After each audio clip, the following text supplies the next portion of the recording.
Cette hebdo, édition du dimanche 19 décembre 2021. Bien le bonjour à tous et merci d'être sur STV.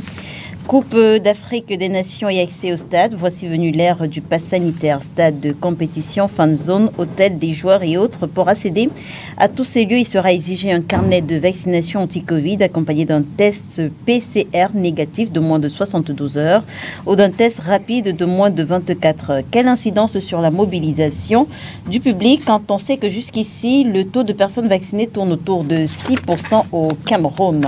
En page rétro, nous reviendrons sur trois actualités qui ont marqué l'année 2021. La polémique autour de l'opération Survival, initiative survie lancée par le mouvement pour la renaissance du Cameroun au plus fort de la pandémie coronavirus. Alors que le but était d'aider les couches vulnérables à faire face à la maladie, un gap de 300 000 € fera parler l'opinion publique. La suite, on la connaît, ce sera entre autres conséquences la rupture entre le MRC et le mouvement Agir, dont le leader de Regretter Mémoire n'aura de cesse de questionner cet écart, justifié par son ancien allié par un bug informatique. On parlera également du rapport d'audit de la Chambre des comptes sur la gestion des fonds Covid au Cameroun.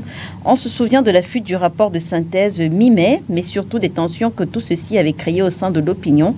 Ensuite, plus rien. Le rapport final lui paraîtra en novembre et comme le rapport de synthèse, il souligne des cas de surfacturation et malversation financière. Là encore, aucune sanction ne sera administrée, ce qui nous amène à interroger cet après-midi le véritable objectif de ces rapports. Et comment sortir de cette émission sans évoquer la crise dans les régions du nord-ouest et du sud-ouest, une crise qui secoue ces deux régions dites anglophones depuis 2016. Donc on parle de tous ces sujets avec vous, Elvadas Kenyé, vous représentez le CPP et le mouvement Stand Up for Cameroun sur ce plateau. Bonjour et merci d'avoir accepté notre invitation. Bonjour Léla, bonjour à tous les téléspectateurs de STV. C'est un plaisir pour le CPP d'être invité une fois de plus sur votre plateau. Nous n'allons pas commencer sans manquer de saluer nos camarades Moussa Bello, Mira Angoum, Télémembou, Etienne Sama, Nana Collins qui sont injustement incarcérés à la Prison Nobel depuis plus d'1 an. Ils ont été arrêtés le 18 septembre 2020 à la sortie d'une réunion.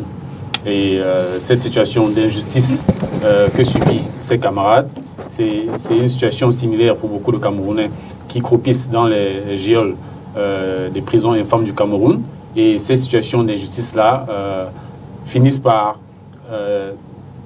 découvrir sur des situations comme celles qu'on vit malheureusement dans les régions du nord-ouest et du sud-ouest. Nous en parlerons tout à l'heure parce que c'est des situations d'injustice comme celle-là où des citoyens, des innocents se retrouvent enfermés, emprisonnés, où des situations d'injustice ne se cachent plus. C'est à cause de cette situation-là que malheureusement on en vient à subir des crises aussi violentes que celles que nous vivons depuis plus de 4 ans aujourd'hui dans les régions du nord-ouest et du sud-ouest. Donc merci pour l'invitation, merci pour l'honneur que vous faites au peuple camerounais d'en savoir un peu plus sur la gestion des affaires du pays. Merci d'être avec nous. Alors, on reçoit également Valérie Mandengue. Il est le secrétaire général de la session OJRDPC de Voury 2. Il représente le Rassemblement démocratique du peuple camerounais sur ce plateau. Bonjour et merci d'avoir accepté notre invitation ce dimanche. Bonjour Léla, un bonjour fraternel et chaleureux à l'ensemble du panel. Un bonjour aux millions de téléspectateurs de Spectrum Télévision qui nous regardent au Cameroun et à l'étranger. Comme vous le savez, c'est toujours un plaisir renouvelé pour le comité central du RDPC de prendre part à l'ensemble des programmes de votre institution médiatique. C'est le lieu aussi ici de passer un bonjour chaleureux à l'ensemble des millions de militants du Rassemblement démocratique du peuple camerounais qui, comme vous le savez, prennent activement part à toutes les sessions et actes politiques dans notre pays. Donc c'est un plaisir renouvelé. Nous espérons cependant que les débats se feront comme d'habitude dans une certaine franchise, dans une certaine courtoisie, mais surtout dans la recherche efficiente de la vérité. Parce qu'il ne sert à rien de parcourir les plateaux de télévision pour continuer à dire des choses qui n'existent pas et cacher celles qui existent. Merci encore et bonjour Léla. Merci d'être avec nous. Face à vous, Jean-Baptiste Ketchaten, il est journaliste, mais il représente le Manidem sur ce plateau. Bonjour et merci d'avoir accepté notre invitation. Bonjour Madame Ganze, bonjour à tous ceux qui nous écoutent. Alors, est-ce qu'il y a une actualité en particulier qui a retenu votre attention cette semaine? Naturellement, la grande offense que des clubs de football européens ont fait au continent africain en prétendant qu'il faudrait reporter la CAN, qui est le rendez-vous des amoureux du football sur le continent. Dieu sait s'ils sont nombreux. Et au-delà même de ceux qui aiment le football, c'est une réunion entre nous les Africains où on se parle, où on joue, où on s'amuse. Et il est insupportable que des gens qui n'ont rien à voir avec cet événement-là se permettent de venir nous insulter, nous provoquer comme ça, alors que tout le monde sait que ces clubs-là exploitent les richesses africaines directement et indirectement. C'était vraiment choquant. Votre parti a d'ailleurs réagi. Oui, on a préparé une déclaration à ce sujet parce que nous voulons habituer les Camerounais à regarder les choses au-delà de ce que l'on voit. Parce que les gens peuvent passer dessus comme ça alors que c'est quelque chose d'extrêmement grave. D'accord. Merci d'être avec nous ce dimanche à côté de vous. Sylvanus Moutega, il représente le mouvement pour la renaissance du Cameroun. Bonjour et merci d'avoir accepté notre invitation. Bonjour Léla, bonjour à tous les téléspectateurs de STV, bonjour spécial au président élu, son excellence Maurice Kamto. Bonjour à tous les nombreux militants du mouvement pour la renaissance du Cameroun qui sont en train de visionner, qui regardent cette émission ce dimanche. Un bonjour spécial à tous les ressortissants de la région du Nord-Ouest parce que je suis originaire de Batibo, l'un des l'arrondissement qui est le plus affecté par la crise anglophone. Parce que vous arrivez à Batibo à l'heure actuelle, un arrondissement qui a au moins, je pense, 10 000 à 20 000 personnes. Vous arrivez là-bas, vous ne pouvez pas trouver même 2 000 personnes à l'heure actuelle que je vous parle. Et un bonjour spécial à toutes les ressortissants aussi du Nord. Le Nord, pourquoi? Parce que plus récemment, j'ai vu ils sont victimes de manque d'eau. Une chose que je pense que depuis 39 ans de règne, le président Pobia devrait s'assurer à ce que ça ne reste que l'eau à boire. Nos frères, nos confrères du Nord devraient avoir. Et un bonjour aussi spécial, il faut comprendre que le MRC souffre de la barbarie du régime en place. Nous avons plus de 27 militants du mouvement pour la renaissance du Cameroun qui souffrent donc le genre de New Bay, c'est-à-dire ceux qui sont déjà condamnés pour rien. Et en plus, il y a d'autres, plus de 101 autres militants à l'instar du professeur Alain Fogobi Bounessak, je pense, le Mont Bias, qui sont encore à la prison, dans les prisons du Cameroun. On se demande donc pourquoi ils sont là.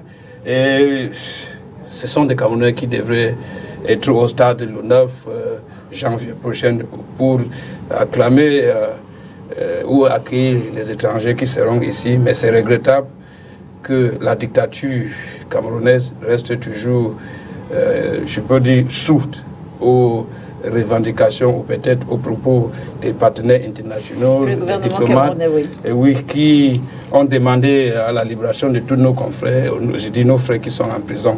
Mais c'est regrettable. Merci beaucoup de m'avoir invité ici pour débattre sur des thèmes. J'ai posé des sujets assez importants. Merci à vous d'être là. Je ne vais pas vous reprendre sur dictature au gouvernement camerounais parce que c'est votre opinion. Alors, Coupe d'Afrique des Nations, les supporters ne pourront accéder au stade que s'ils sont vaccinés contre le coronavirus et s'ils présentent un test PCR négatif de moins de 72 heures ou un TDR antigénique mais négatif de moins de 24 heures. On repart avec vous, Elbadas Kenyé. Quelle appréciation vous faites de ces mesures publiées le 16 décembre? Je crois que pour ce qui est des mesures pour protéger la population camerounaise, nous pensons que au-delà du football, les Camerounais méritent d'avoir une bonne santé, d'être en bonne santé et d'avoir leur santé préservée. Mais nous remarquons quand même qu'il y a une certaine réticence pour déjà le vaccin. Beaucoup de Camerounais, malheureusement, ne croient pas à l'existence du Covid. C'est ce que nous remarquons aujourd'hui. Beaucoup de Camerounais sont réticents à se faire vacciner parce qu'il y a des doutes sur l'efficacité même des vaccins. Les recommandations des institutions internationales sont mises en doute. Beaucoup de Camerounais pensent qu'il faut recourir aux pratiques, à la médecine traditionnelle, aux médecines africaines. Donc il n'y a pas de consensus sur la question. Et alors prendre des mesures comme celle-là, parce qu'il s'agit du football, nous pensons que la vie des Camerounais ne doit pas s'arrêter autour du football. Il y a une question sanitaire, une question de santé publique, et les mesures pour protéger les Camerounais ne devraient pas s'arrêter seulement au football.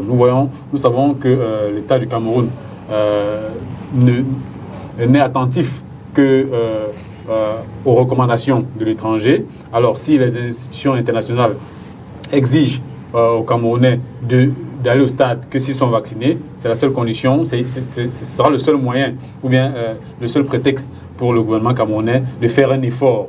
Mais pour cette CAN, malheureusement, nous pensons que c'est pas le vaccin ou les tests PCR et TDA qui vont freiner ou bien empêcher les Camerounais d'arriver au stade, mais nous remarquons malheureusement que c'est l'état des infrastructures, des routes.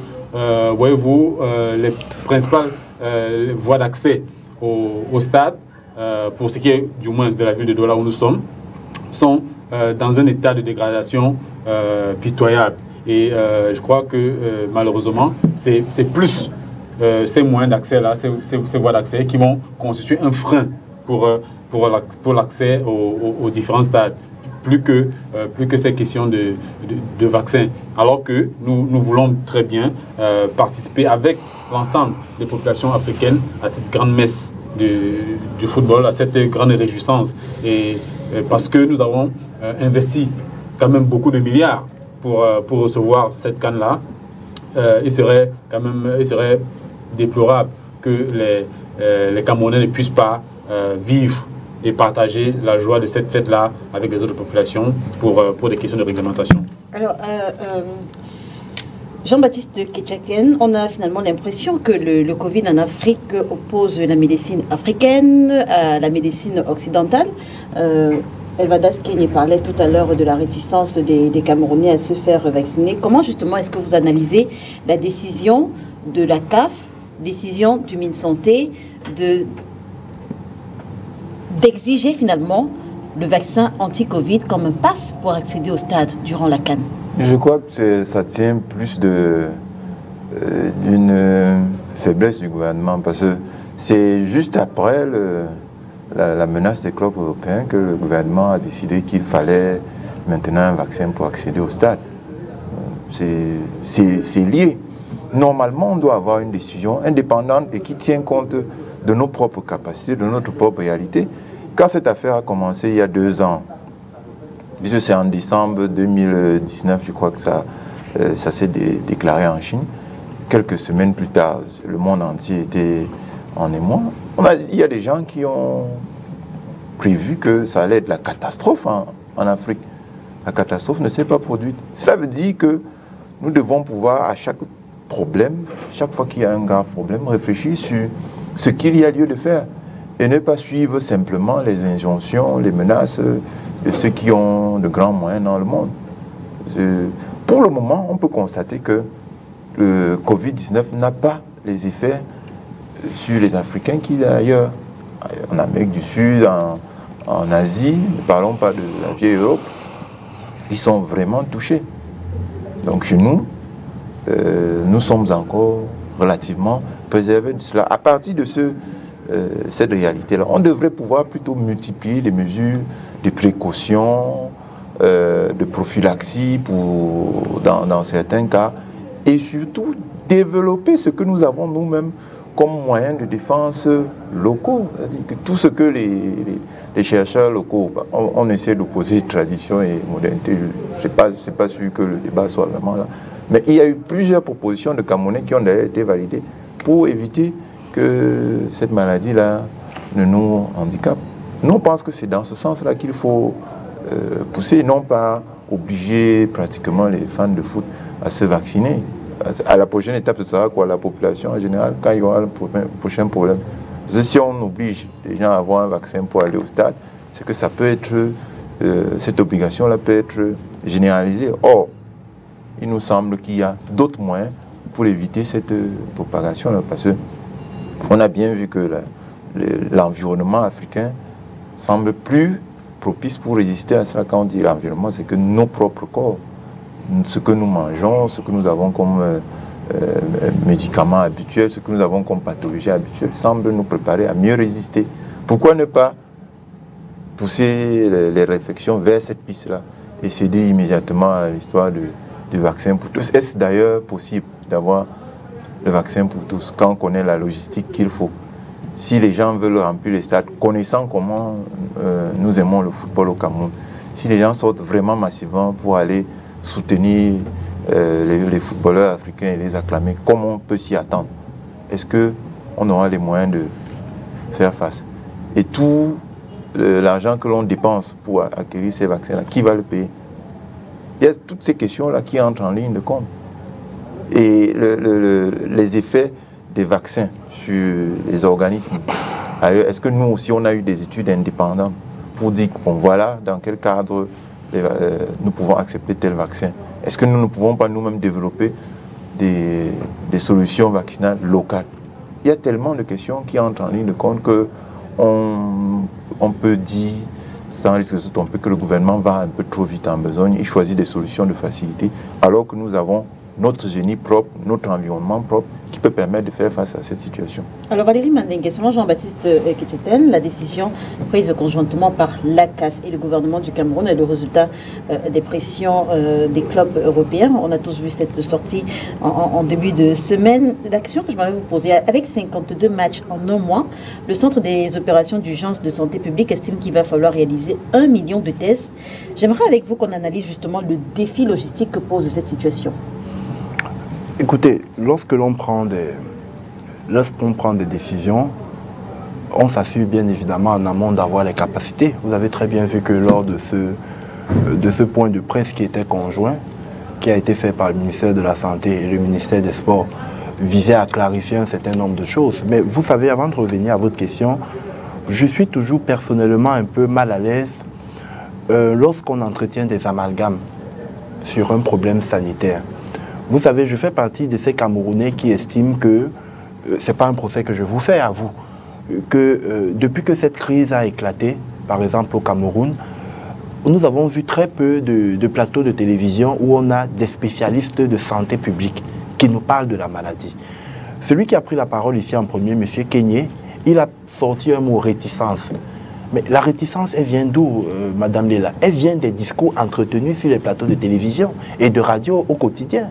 Le gouvernement camerounais fait ce que tous les gouvernements du monde font en ce moment pour protéger sa population. Le gouvernement camerounais n'invente rien.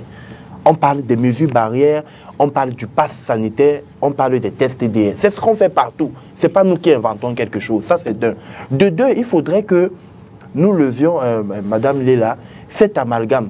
Ce n'est pas le Cameroun qui organise la Coupe d'Afrique des Nations, c'est la CAF. C'est un événement sportif de la CAF. Et c'est la CAF qui fixe les conditions dans lesquelles se déroule son événement. Donc ici, aller vite en besogne comme M. Ketchatin et pointer du doigt le gouvernement, c'est faire fausse route. Ce n'est pas le gouvernement, entre guillemets, de Yaoundé qui est en train d'imposer des conditions. C'est la CAF qui organise son événement et qui vous dit pour rentrer au stade, voilà ce que vous allez faire. Maintenant, il nous appartient à nous, parce que cette compétition arrive dans un contexte sanitaire mondial très difficile. Il vous souvient, il y a quelques mois, que la Copa América s'est jouée dans un pays d'Amérique latine, au Brésil, au plus fort du pic de la maladie. La Copa América s'est jouée dans des stades vides. Vides, parce qu'il fallait protéger les populations. Et ça part aussi du principe, lorsqu'on dit vaccination, la vaccination, elle est volontaire. À défaut de ne pas se vacciner, vous regardez votre match à la maison. Mais si vous ne pouvez pas la regarder à la maison, que vous voulez aller au stade, il y a que vous allez être soumis à des conditions de sécurité collective. Parce que c'est de ça qu'il est question. Madame Léla, les mêmes qui sont en train de vous dire aujourd'hui que le gouvernement camerounais va en besogne, ils seront les mêmes demain. Lorsque, par exemple, le variant Omicron sera détecté au Cameroun et que ça va créer un désastre sanitaire, c'est les mêmes qui viendront encore sur ce plateau vous dire que le gouvernement de Yaoundé, qui est déjà d'abord très illégitime, est un gouvernement irresponsable. Non. À un moment, sur des questions aussi sensibles que celles-là, dépassionnons les débats. Sortons de cette sphère qui veut que, comme nous sommes des hommes politiques, on doit tout politiser. Non, il y a des questions qu'on ne politise pas. Maintenant, à l'entrée d'émission, vous avez relevé un point. La couverture vaccinale. La couverture vaccinale au Cameroun est très faible. Ne nous mentons pas. Au Maroc, aujourd'hui, on a 50% de la couverture vaccinale. En Tunisie, on approche les 80%. Aux Seychelles, on est pratiquement dans les 70%. À l'île Maurice, on est dans les 80%. Au Cameroun, nous sommes à 6%. Mais est-ce que vous pensez que dans ces pays-là, ce sont des cobayes qu'on a utilisés? Non. C'est parti d'abord d'une communication qui était efficiente. Parce que chaque fois que le gouvernement de la République, à travers les administrations qui sont en charge de la pandémie, prend des décisions ou bien communique en faveur de la pandémie, immédiatement derrière, vous en avez qui arrivent sur les plateaux de télévision, brûlent la communication. Ah non, non, nous sommes plus forts que les autres. Non, ce n'est pas ça. À un moment, c'est pas ce qu'on a dit. C'est pas ce qu'on a dit. Dans ces pays où la couverture vaccinale est au maximum, il n'y a pas des personnes qui remettent en question les stratégies gouvernementales? La remise en question... Pourquoi ça n'a pas d'impact dans ces pays-là et ça a un impact au Cameroun? Non, la remise en question, elle est naturelle. Parce que la question se pose à chaque citoyen. Pourquoi donc l'impact est si grand au Cameroun? Parce que l'objectif, c'était atteindre 20% de couverture. La couverture, en termes de vaccins, le taux devait être fixé à 20% avant la CAN. Mais là, on n'est qu'à 6%. Après 9 mois, je pense que les campagnes de vaccination ont été lancées en avril. Ça doit faire 9 mois déjà. Pourquoi est-ce qu'au Cameroun, ça pose problème? Pourquoi est-ce que les Camerounais sont aussi réticents? Mais la réticence vient de quoi? La réticence vient du message qui est brouillé, c'est tout. Parce que à partir du moment, le message, est-ce que dans ces autres pays, le message n'est pas brouillé? Dans ces autres pays, les stratégies ont connu une adhésion collective. Vous n'avez pas, par exemple, vous avez à l'ordre du jour une thématique qui va nous montrer les effets pervers que le corona a eu sur certains partis politiques. Parce qu'ici, certains ont pris la question du corona comme une question de visibilité, comme une question de tremplin politique, comme une question d'opportunisme politique. Et à partir de ce moment, vous avez des gens... Madame, excusez-moi, on a fait des plateaux de télévision, des radios avec des gens qui, au quotidien, le disaient à qui voulait l'entendre qu'il ne faut pas se vacciner. Qui vous disaient qu'il y a des décoctions qu'il faut faire. Heureusement, lors de son adresse à la nation le 19 mai 2020, le chef de l'État, effectivement, a tendu la main à la médecine traditionnelle pour être un acteur aussi de choix dans le cadre de la riposte du Cameroun, dans l'effet pervers et global de cette maladie. Et ceux-là ont répondu et le gouvernement de la République a tendu la main. Maintenant, il va que, lorsque vous regardez aujourd'hui, je vous prends un cas d'exemple, l'Afrique australe. L'Afrique australe est quasiment coupée du monde en ce moment. Vous avez un ensemble de pays européens, des États-Unis et d'Asie qui ont suspendu tous les vols qui viennent d'Afrique du Sud et compagnie. Parce que là-bas, les cas sont plus graves. Donc, vous ne pouvez pas, à partir du moment où vous avez ce type d'indice, et que le contexte sanitaire, en arrivant dans votre studio, je suis grand fan de foot, je regardais encore le plus grand championnat du monde, la Première Ligue. Il y a quasiment sur cette journée, deux tiers des matchs qui ont été renvoyés pour faire de Covid. Et derrière, il faut que le Cameroun, avec la CAF, donne des garanties au monde. Parce que au-delà du fait que Jean-Baptiste, je suis d'accord avec lui sur la question, disent que, parce que pour moi, je dis le courrier que l'UEFA a envoyé à la CAF, c'est un courrier maladroit, c'est un courrier à la limite même qui manque de respect à la CAF. Mais il n'y a que de l'autre côté, les joueurs qui vont venir ici, les populations qui vont venir ici, la CAF, le Cameroun, doit donner les garanties de ceux qui seront protégés. Et c'est pourquoi vous avez vu dans la suite de ce communiqué, la CAF a dit qu'elle aura un laboratoire indépendant qui va tester tous les joueurs au quotidien. C'est des garanties qu'il faut envoyer. Si vous n'envoyez pas ces garanties, quoi qu'on dise, ces clubs, ce sont les employeurs, c'est eux qui emploient ces joueurs. Et ces joueurs ont des carrières qui ne durent pas longtemps. Imaginez-vous un joueur qui vient ici, 2 mois après, il perd sa place. C'est terminé. Pour lui, c'est fini. Donc, il y a tous ces paramètres qu'il faut voir en considération et comprendre qu'aujourd'hui, l'urgence de la gravité dans laquelle cette pandémie plonge le monde nous oblige les institutions du monde à s'adapter. Ce n'est pas qu'au Cameroun. L'Euro a été reporté combien de fois? Même la Copa América a été reportée. Les Jeux Olympiques ont été reportés. Souvenez-vous qu'on vient de passer les Jeux Olympiques au Japon où il n'y avait personne dans toutes les artères. Parce que le Covid obligeait. Ce n'est pas qu'on le faisait de gaieté de cœur, mais à un moment, ce qu'on doit faire, c'est que nous devons penser d'abord à protéger la population et non protéger les vous n'avez pas parlé, vous n'avez pas parlé du défi logistique. Alors, moi, je me suis demandé pourquoi il ne répond pas à la question. Sylvanus Moutaga, est-ce qu'on est encore dans le principe prôné par le chef de l'État, je veux dire vaccination volontaire? Oui, je ne pense pas qu'on est toujours dans la logique prônée par le chef de l'État. Vaccination volontaire, quand il s'agit de forces majeures à l'heure actuelle, s'il faut avoir l'accès au stade, il faudrait être vacciné. C'est-à-dire il y a des contraintes. Mais ce que je voudrais dire, on dit en anglais, you can never eat your cake and you have it. Le Cameroun est face à son propre destin et le régime est face à son propre turpitude. Qu'est-ce que je veux dire? Vous allez voir, la COVID-19, c'est une maladie mortelle que le régime en place a chiffonné, a joué avec toi. Parce que si on entre dans le scandale, les 180 milliards de francs CFA qui ont été trouvés par le Fonds monétaire international, nous savons là où ça se retrouve aujourd'hui. Le contentieux. On attend toujours le rapport de la Chambre de comptes qui est sorti. Je vois les ministres comme le ministre Paul Atanganji indexé. Dans cette affaire, il y a le ministre de la Recherche scientifique, Madeleine Chuente. Il y a le ministre de la Santé indexé, mais rien n'est fait.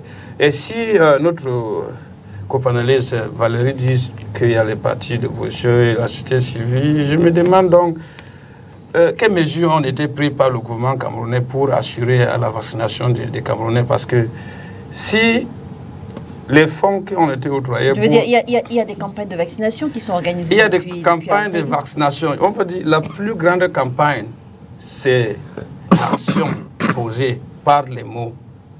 Parce que si, pour une maladie comme la COVID-19, on se permet à détourner les fonds, vous comprenez bien ce que je dis. Et ça démontre que cette maladie n'est même pas une maladie à craindre. C'est-à-dire les Camerounais ne devaient pas. On se voit quand il fallait assurer les mesures de confinement, toutes les bars étaient quasiment ouvertes. Parce que les églises ont été fermées, les écoles, d'autres, je peux dire.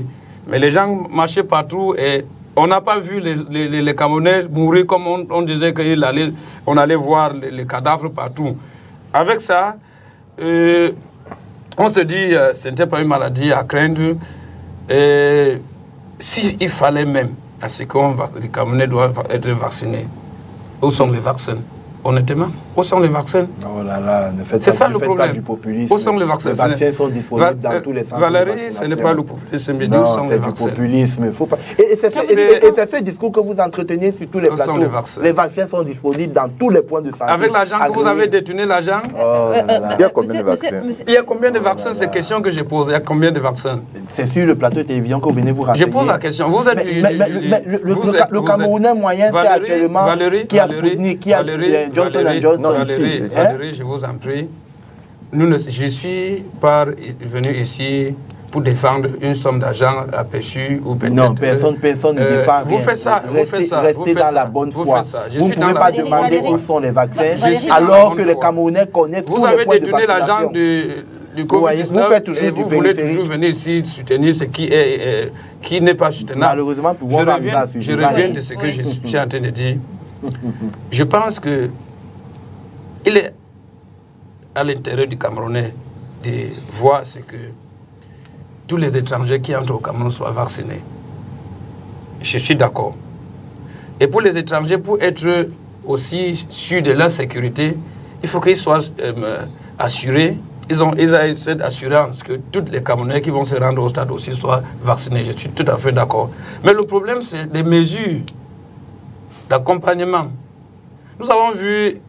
Vous mettez quoi dans mesures d'accompagnement? Les mesures d'accompagnement, je parle d'abord, prenons seulement les mesures de prévention de la COVID-19, parce que ça commence par là. C'est par là où on voit si il y aura une adhésion massive, ou si les Camerounais d'abord sont conscients du fait que cette maladie existe réellement.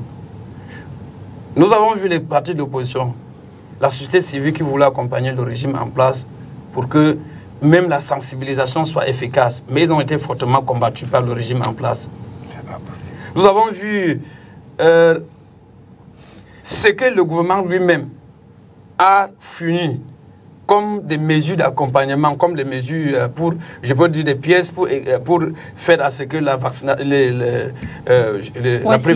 prévention soit efficace. Les seaux, 4 seaux de maçon, 4 morceaux de savon pour tout un village. Et vous allez leur dire que non, c'est une maladie mortelle. Vous venez dans un village de 2000 personnes, vous donnez 4 morceaux de savon et 2 seaux de maçon. Par des marques de protection et tous ces trucs, vous attendez à ce que les Camerounais croient. Je vous ai dit, c'est la canne de honte.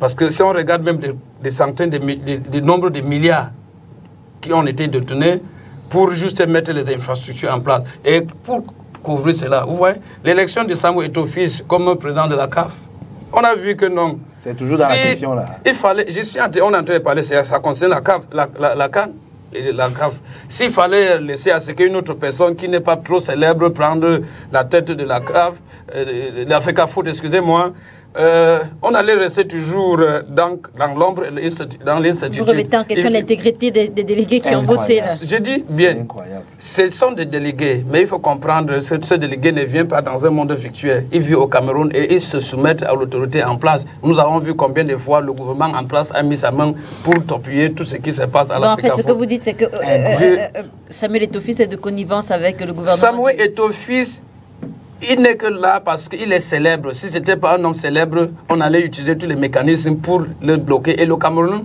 le régime en place, regarde réellement qu'ils ont perdu la crédibilité devant même la CAF, devant la communauté internationale. Il fallait utiliser un homme qui peut utiliser ses propres astuces pour faire entrer les étrangers ici au Cameroun. Voilà pourquoi on laissait à ce que Eto'o gagne. Ce n'est pas parce que le régime en place est content pour le voir là-bas, mais ils sont conscients, ils sont dos au mur. Il fallait une personne. Vous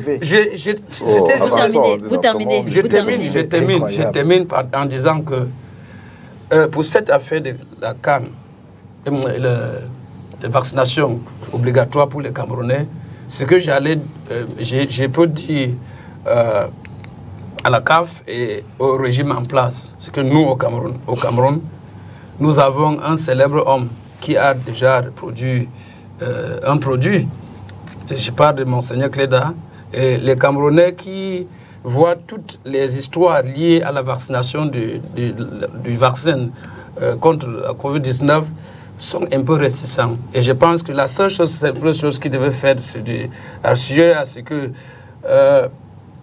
ceux qui ont déjà été passés par Monseigneur Cléda, chacun vienne avec au moins son carnet pour montrer qu'il a passé par là. C'est une chose normale et je pense que c'est justement ça qu'on devait faire. Mais pour me dire personnellement, je ne suis pas déjà vacciné parce que j'ai crainte de ce vaccin, parce que j'entends beaucoup de choses liées à cela. Et nous n'avons pas vu même le chef de l'État du Cameroun, qui est le président Biya, s'est vacciné lui-même. Peut-être qu'il a fait Kenya Evadas, quelle incidence cette mesure peut avoir sur la mobilisation du public dans les gradins? Oui, merci Léla pour cette question. Mais avant, permettez que je revienne un peu sur des éléments qui étaient soulevés ici là par le communicant du RDPC. Il a demandé qu'il ne fallait pas qu'on soit passionné par cette question. Mais on a très vite vu faire des envolées là et ne pas répondre à la question fondamentale qui a été posée sur la logistique qui devait être mise en place pour la couverture vaccinale et pour le dépistage. Il a plutôt fait ici là le procès des médias camerounais qui font déjà beaucoup d'efforts pour communiquer sur cette pandémie. Et il a fait également le procès des partis d'opposition camerounais. Mais je ne pense pas que ce soit STV ou le MRC, les CPP qui ont organisé un débat pour qu'il y ait des manifestations en France contre le pass sanitaire, contre le vaccin. Je ne pense pas que ce soit les médias camerounais qui ont incité les virologues, les infectiologues européens à se questionner, à poser des questions sur ce vaccin. Donc, il faut pas tourner les Camerounais en bourrique. Je pense que quand on analyse le rapport de la Chambre des comptes, on voit très bien qu'il y a eu il y a beaucoup d'argent qui a été affecté dans un compte de communication. Pourquoi est-ce que cet argent n'a pas été effectivement utilisé pour communiquer sur cette question de Covid-19 et même de vaccins? Parce qu'aujourd'hui, les Camerounais se demandent en cas de problème après ce vaccin, à quoi est-ce que je pourrais m'attendre? Ils n'ont pas de réponse à cette question. Alors que le ministère de la Santé, le ministère de la Communication et les autres ministères impliqués sur la question devraient organiser un débat public pour que les Camerounais sentent qu'il n'y a pas de cachotterie, il n'y a pas d'inquiétude, pour que les Camerounais puissent prendre position en toute connaissance de cause sur la question des vaccins et autres traitements liés au Covid-19. Mais on n'a pas cette situation, on n'a pas ce débat public-là qui peut permettre aux Camerounais d'avoir toute l'information qu'il faut pour s'engager sur le vaccin. Il n'y a pas une pharmacovigilance pour répertorier ceux qui sont vaccinés et le suivi. Comment ça se passe après le vaccin? Nous pensons que c'est important de le faire et de mettre cette structure-là en place.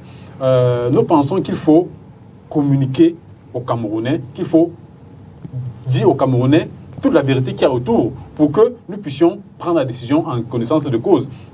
Lorsque on entretient le secret, lorsqu'on ne peut pas accompagner les camarades de M. Manengue dans le détournement de ces fonds-là, on devient dangereux, on est en train de vouloir soulever la population. Non, nous pensons qu'il faut utiliser les fonds qui sont mis à disposition dans les ministères et autres pour accompagner les populations dans pour se protéger. L'incidence de cette mesure sur la mobilisation du public camerounais. Donc, l'incidence de cette décision, je crois qu'on a eu un match ici récemment, un match avec un match très attendu, Cameroun-Côte d'Ivoire, où il y avait certaines exigences.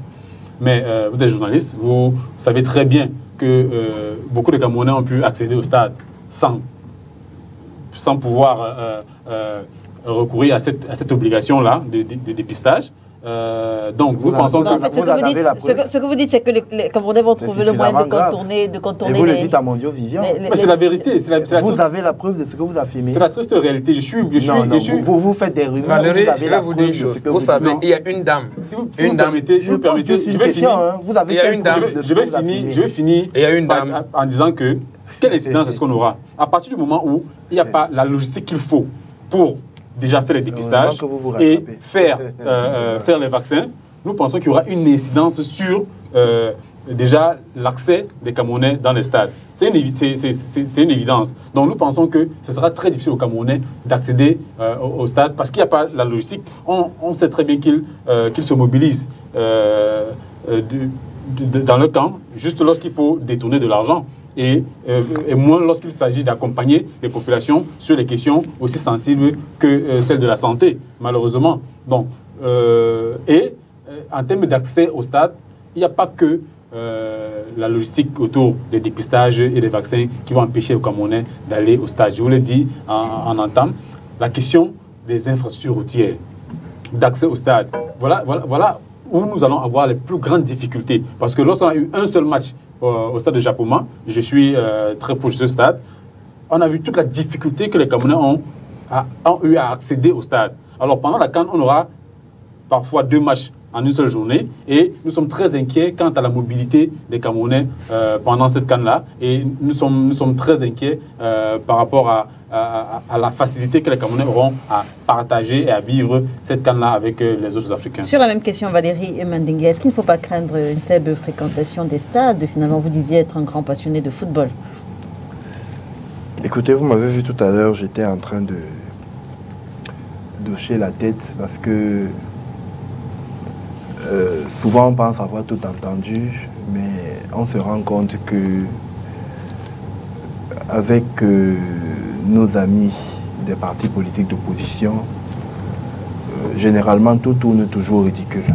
Je l'ai encore dit ici, lorsque j'ai pris la parole en première partie, en indiquant qu'il faudrait qu'à des moments ou qu'à un moment, on se souvienne quand même que nous accueillons le monde chez nous à partir du 9 janvier.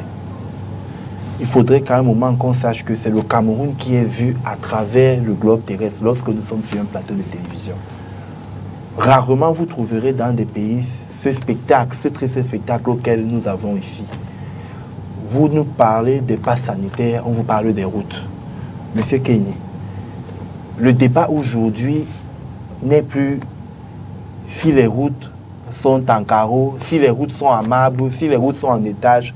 Le débat est aujourd'hui celui de la promotion de notre pays, qui est le Cameroun. Pourquoi vous ne le faites pas? Pourquoi est-ce que vous ne faites pas cette promotion? C'est notre bien à tous. Pourquoi le fait cette promotion? Vous entêtez à détourner les fonds qui sont affectés au Covid, à détourner l'argent qui est affecté à la construction de ces infrastructures-là. Valérie pense que c'est la promotion du Cameroun. Lorsque vous le dites, vous faites la promotion du Cameroun en détournant tout ce qui est affecté à cet événement. C'est incroyable. C'est incroyable. Et je pense que quand vous voulez, et je pense que c'est pourquoi suffisamment vous nous envoyez les thématiques les 24 heures à l'avance. Pour qu'on ait le temps d'étudier un certain nombre de questions. On ne peut pas venir à des débats avec des a priori en laissant nos cerveaux. On a vu comment vous avez étudié la question au point de répondre à la logistique qui devait être mise en place pour la couverture vaccinale. Moi, par exemple, je suis habitant résident à Nieu-Bel. Je connais les 3 points de vaccination qui me sont disponibles et où je pourrais faire des tests TDR. J'ai l'hôpital de district de Nieu-Bel, j'ai le CMA de Kouloulou et j'ai le CMA qui est au niveau de Congo. Je n'ai pas été un magicien pour le savoir. Ce sont des informations disponibles en fait, sur le ministère, sur le site du ministère de la Santé publique. Valérie Mandeguet, la question maintenant, que je posais, c'était sur la mobilisation. Est-ce qu'il ne faut pas craindre une faible fréquentation des stades durant la CAN? C'est la question que je pose. Je vous l'ai dit en entame de propos, je vous l'ai dit. Vous avez des compétitions, vous avez vu la dernière fois, l'Euro qui a été organisé n'a pas été organisé dans 2 pays. Il a été organisé pratiquement sur 14 sites. Parce qu'il fallait répondre à 2 exigences, celle du spectacle et celle de l'attractivité. Or, aujourd'hui, lorsque vous regardez par exemple comment s'est déroulée la Copa América ou comment s'est déroulé l'ensemble des compétitions sur l'année écoulée, vous allez vous rendre compte que les stades étaient vides. Bien évidemment que le pass sanitaire aura des incidences sur l'attractivité. Donc on va vers une CAN avec des stades vides. Maintenant, ce à quoi le gouvernement de la République, la CAF qui organise l'événement, parce que le Cameroun ne donne que la logistique, c'est la CAF qui organise son événement. Et la CAF a fixé ses conditions à l'État du Cameroun, qui s'y soumet. Maintenant, je suis de ceux qui pensent qu'aujourd'hui, à 3 semaines de la CAN, vu le déploiement qui est fait dans tous les CMA, dans tous les hôpitaux de district, dans tous les hôpitaux généraux, dans tous les hôpitaux de X ou Y génération, je pense aujourd'hui, moi humblement, que nous pouvons atteindre les objectifs d'attractivité. Mais cela passe par un discours responsable. Cela passe par un discours attractif qui amène les populations à comprendre que lorsqu'on se vaccine ou lorsqu'on fait un test, on le fait d'abord pour soi. On ne le fait pas comme a dit un panéliste ici qui n'a jamais vu le président se vacciner, donc lui aussi ne se vaccinera pas. C'est-à-dire que c'est des théories comme ça que vous écoutez qui consistent à abrutir encore plus ceux-mêmes qui sont dans la pénombre. Ce que nous devons faire ici, le chef de l'État devrait montrer par le bon exemple, parce que c'est lui qui incarne toutes les institutions de notre pays et c'est lui le Camerounais numéro 1. Il n'est pas seulement le numéro 1 quand il s'agit. Je sais faire ce que je sais faire. Si aujourd'hui, je sais le faire. Ce que je suis en train de dire, je dis bien c'est lui le Camerounais numéro 1. Il devrait montrer. Et il y a un autre point. Je vais chuter par là. Il y a un autre point que souvent, lorsqu'on parle de la pandémie, on l'élude. C'est qu'il y a des objectifs que l'OMS a assignés. L'OMS suit un calendrier sanitaire qui est strict. Ce n'est pas une affaire du Cameroun. Le Cameroun n'est pas un îlot perché quelque part. Nous étant partenaires de cette institution, nous avons des obligations vis-à-vis même, à un moment des questions de santé publique, monsieur le représentant du MSC Basse. Ce ne sont pas des questions qui sont à nos humeurs de nous, les quelques habitants. On prend des décisions pour le grand nombre. Non. Parce qu'on ne voudrait pas que demain, au Cameroun, on vit des désastres sanitaires et que vous reveniez dire d'autres choses.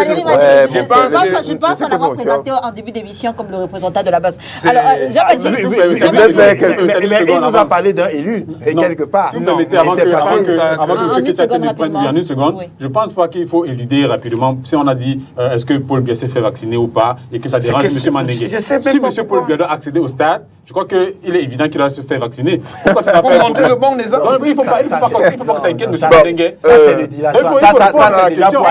Allez-y, Jean-Baptiste. Vous cherchez à animer la Jean-Baptiste. Dès lors que personne ici n'est opposé à la tenue de la CAN chez nous, il faut faire attention à ce qu'on dit, vous les gens du RDPC. Parce que quand on vous indique un meilleur chemin, une possibilité de discussion, vous faites des chicanes, vous accusez les gens de choses qu'ils n'ont jamais faites et qu'ils ne feront pas, certainement. Vous avez donné des exemples. Mais il y a un an, un peu moins, parce qu'au moment où on va jouer la CAN, ça fera exactement un an. On était tous dans les stades pour le CHAN. Qu'est-ce qui a changé entre-temps? L'évolution de la pandémie. Chez nous, le ministre a dit... L'évolution de la pandémie. Je vous réponds. Le ministre a dit, avant, c'était jeudi, le ministre a dit que non seulement qu'Omicron n'était pas là, mais que la tendance est à la baisse. À la baisse. Soyons un peu logiques. Nous, on attire votre attention sur ce qu'il est possible de faire mieux pour que tout le monde qui veut aller au stade puisse y aller dans de bonnes conditions. Mais vous semblez ne pas suivre cela. Le ministre a dit que la tendance est à la baisse. Oui. Pendant le CHAN, nous étions dans les stades. Dans à Limbe, à Japoma, certains de nos camarades à Yaoundé, partout. Et on a vu qu'en étant un peu plus discipliné, ça peut aller mieux. Mais quand vous introduisez des conditions supplémentaires... On n'introduit pas, c'est la CAF. Attendez, je vous réponds. Oh, vous avez parlé, j'ai noté. Laissez-moi vous répondre. Cessez de faire la Laissez-moi vous répondre, monsieur Mandengue. C'est l'État du Cameroun. C'est pas la CAF. Laissez-moi que je vous réponde. Allez-y, Jean-Baptiste. Sur ce point-là, la CAF ne décide pas ex nihilo. Elle ne fait pas ce qu'elle veut. Elle discute avec un gouvernement. Vous dites la CAF organise. La CAF a aussi créé, voilà, c'est la CAF qui a construit les stades. Il y a quand même un minimum. Elle ne vient pas comme ça, elle dit, bon, je décide de ceci. J'ai vu le responsable de la CAF dire qu'en tenant compte du chiffre de 3% de contamination, qui est celui du taux de contamination en Afrique, il a mis ça dans la bouche ou dans un rapport de l'OMS. Voici ce qu'il pense qu'on doit faire. Mais vous donnez des exemples de pays où la contamination est peut-être 100 fois plus importante. Est-ce que c'est comparable? Est-ce que ça change fondamentalement? Ça change la question parce que dans un environnement, attendez, dans un environnement où on a déjà tenu le CHAN, où le Covid a des effets différents des autres environnements, on ne peut pas prendre des mesures comme ça. On peut réfléchir sur ce qu'il y a à faire de mieux pour que les gens aillent dans les stades. Mais on se décide un bon matin de dire, bon, on va obliger ceux qui veulent aller au stade à se vacciner. Ça peut poser des problèmes. Et par ailleurs, lorsque vous dites que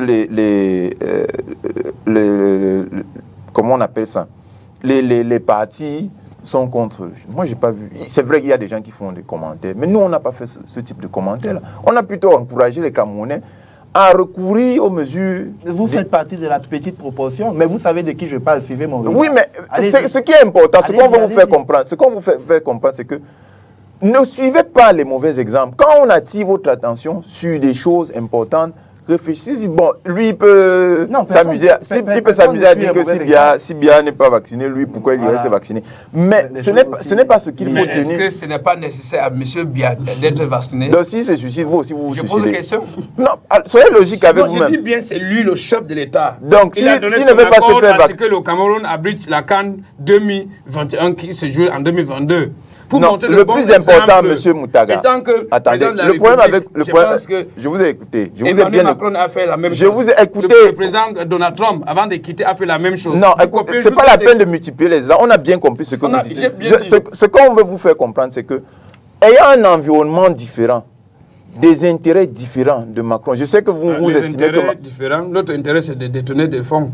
Nous, on n'a jamais été au gouvernement, nous, on n'a jamais eu de marché. Nous, on n'a jamais détourné les fonds. Monsieur Moutaga, permettez que Jean-Baptiste... Il ne faut pas faire... Bon, c'est vrai que vous avez cette proximité idéologique avec le RDPC, mais il ne faut pas faire des discussions qui vont desservir... Pas de proximité idéologique, je vous en prie. Je vous en prie. Il ne faut pas faire des discussions qui vont desservir les Camerounais, qui vont faire en sorte que les gens se découragent. Il faut pousser les gens à aller vers les bonnes décisions. Et si on demande à M. Biya de se faire vacciner, est-ce que c'est de décourager les Camerounais? Qu'est-ce qui l'empêche Quand vous dites ça, ça donne l'impression que... Nous voulons le voir se vacciner et montrer le bon exemple. Écoutez, je vous dis pourquoi ça pose problème. Ça pose problème en ceci. Quel problème? Si permettez, vous posez une question, laissez qu'on vous réponde, mon frère. Quand vous dites ce genre de choses, ça donne l'impression aux Camerounais que si jamais la solution ou bien l'attitude de Biya est bonne ou mauvaise, vous ne l'allez pas suivre en fonction de vos intérêts, en fonction de ce que c'est bien ou mauvais, mais vous allez simplement faire une attitude d'opposition stupide.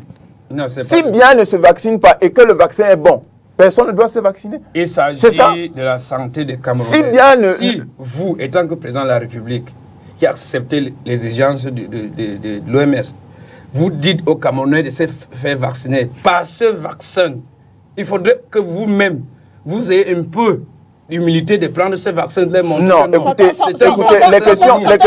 les questions de santé publique, comme les questions de politique en général, c'est des questions de bon sens et d'intérêt général.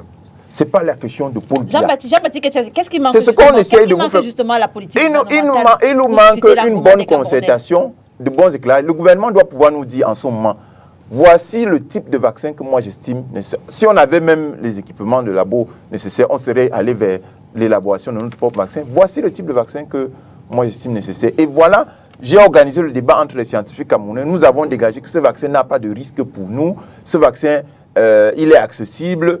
Et voilà comment est-ce que nous comptons y accéder, parce qu'il y a aussi les questions financières. Le nombre, parce que si vous prenez seulement un chiffre, si on dit qu'il faut 250 000 vaccins, est-ce qu'on a 200? Si on prend 5 000 personnes qui se mobilisent pour chaque match, est-ce qu'on a 250 000 vaccins? Est-ce que le temps nécessaire pour se vacciner, prendre les doses, ailleurs ils sont à 3 doses, est-ce que c'est possible? Est-ce que le personnel médical nécessaire pour aller faire ces vaccins-là, est-ce qu'on a tout ça? On ne discute pas de ça, mais vous nous dites non, c'est des questions sur lesquelles, est-ce qu'il n'est pas possible, en combinant les solutions qu'on a eues depuis là, de donner des prophylaxies de prévention aux gens, etc., etc. Ne fonçons pas dès que les clubs des capitalistes occidentaux ont dit que ces gens-là, ils risquent de nous amener le Covid. On dit, bon, dans ce cas, on va vacciner tout le monde. C'est ça qui pose problème. Le débat peut être amené à un niveau bien plus important et bien plus intéressant. Alors, on va sortir de ce sujet avec Sylvanus Moutaga. Où est-ce que vous comptez regarder la CAN? Honestly speaking, I think I'm one of those people that had been advocating for the CAN to take place in Cameroon.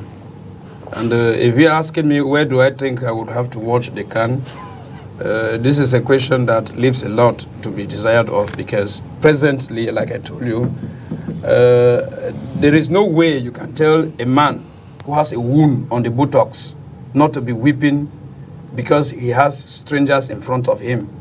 The person will still weep. He will be weeping because it's a pain. When you have a pain, you cannot pretend that there isn't that pain. Like Egot Valerie said, Cameroon has multiple problems, which we expected that for us to be in the logics of welcoming strangers here together with smiling faces, his regime would have had the minimum of humility to seek forgiveness and ask for dialogue at the round table. We are talking. It's not a time for all of this. It's not a time for all of this. I am not that kind of a person that pretend, Valérie. I don't pretend. And I've not come here. Vous faites toujours tout pour sortir de la question, pour aller vers des périphériques. Nous recevons la je vous en prie. On vous a posé une question, vous allez regarder le match où Valérie, je répète ici. Vous allez aller à Santa Barbara. Valérie Mandenge, je répète ici. Libérez leur gars. Je répète ici. On ne libère pas des gens qui font des coups d'État. Je répète ici. On ne les a pas pris dans les maisons. Je répète ici. Vous avez fait un projet contre Valérie Mandenge, je vous en prie. Allez-y, je vous en prie, allez-y Sylvanus. En fait, tous les deux, vous jouez ça. Quand les autres panélistes sont en train de parler, je dis bien, en ce qui concerne la CAN, la CAN n'ajoutera rien au Camerounais lambda. Même la joie. Je dis, Vous parlez de quelle joie? C'est pas possible déjà. Vous allez dire, quelqu'un qui a perdu sa main au Nozo, quelqu'un qui a perdu sa main... Le Nozo, c'est quelle province au Cameroun? Je dis au nord-ouest. Je parle du nord-ouest de Batbo, là où je sors. Quelqu'un qui a perdu sa main à Kumba, qui a perdu son enfant là-bas. La vie s'arrête. Ça fait seulement 2 semaines. À cause de la guerre qui se passe là-bas, serait en qui joie font la guerre? parce que le Cameroun va organiser la CAN. J'ai dit ici et je répète ici, Valérie, pour votre régime en place, si le régime ici était suffisamment préparé pour accueillir la CAN, je pense qu'il y a le minimum des choses qu'il devait faire. Ouais. Prenons l'exemple de la crise post-électorale de 2018 qui entraîne encore l'emprisonnement des Camerounais. Nous parlons à l'heure actuelle, il y a 100 époussières de Camerounais en prison. Juste parce que les Camerounais se sont levés un matin, ils se sont manifestés, ils ont dit nous voulons le code de consensus. Vous avez dit que vous allez nous voulons la fin de la guerre au Nozo, on vous impose la canne. Vous savez comment la dictature fonctionne, vous connaissez le dictateur brésilien. Il faut ouvrir les stades aux Camerounais, ils partent là-bas, se réjouissent, et rentrent le lendemain, il y a leur problème. Mais je dis bien, la canne est déjà là. La seule chose que nous voulons dire à M. Biya, qui est le président, je peux dire, déclaré par la Cour constitutionnelle, que il faut prendre les mesures pour que les Camerounais peuvent se retrouver au stade le 9 janvier, tout le monde. C'est juste ce que je dis. Il y a des mesures. Il y a des mesures. Rapidement, on sort de ce sujet. Oui, Madame Léla, je crois que, contrairement à ce que M. Mandinga dit ici sur le plateau... C'est le commentaire qu'on posait, M. Mandinga. Dès que tu prends la parole, c'est M. Mandinga. Allez-y, M. Kenyé. Je crois que, pour ce qui est du CPP, nous avons fait ce qu'il y a à faire.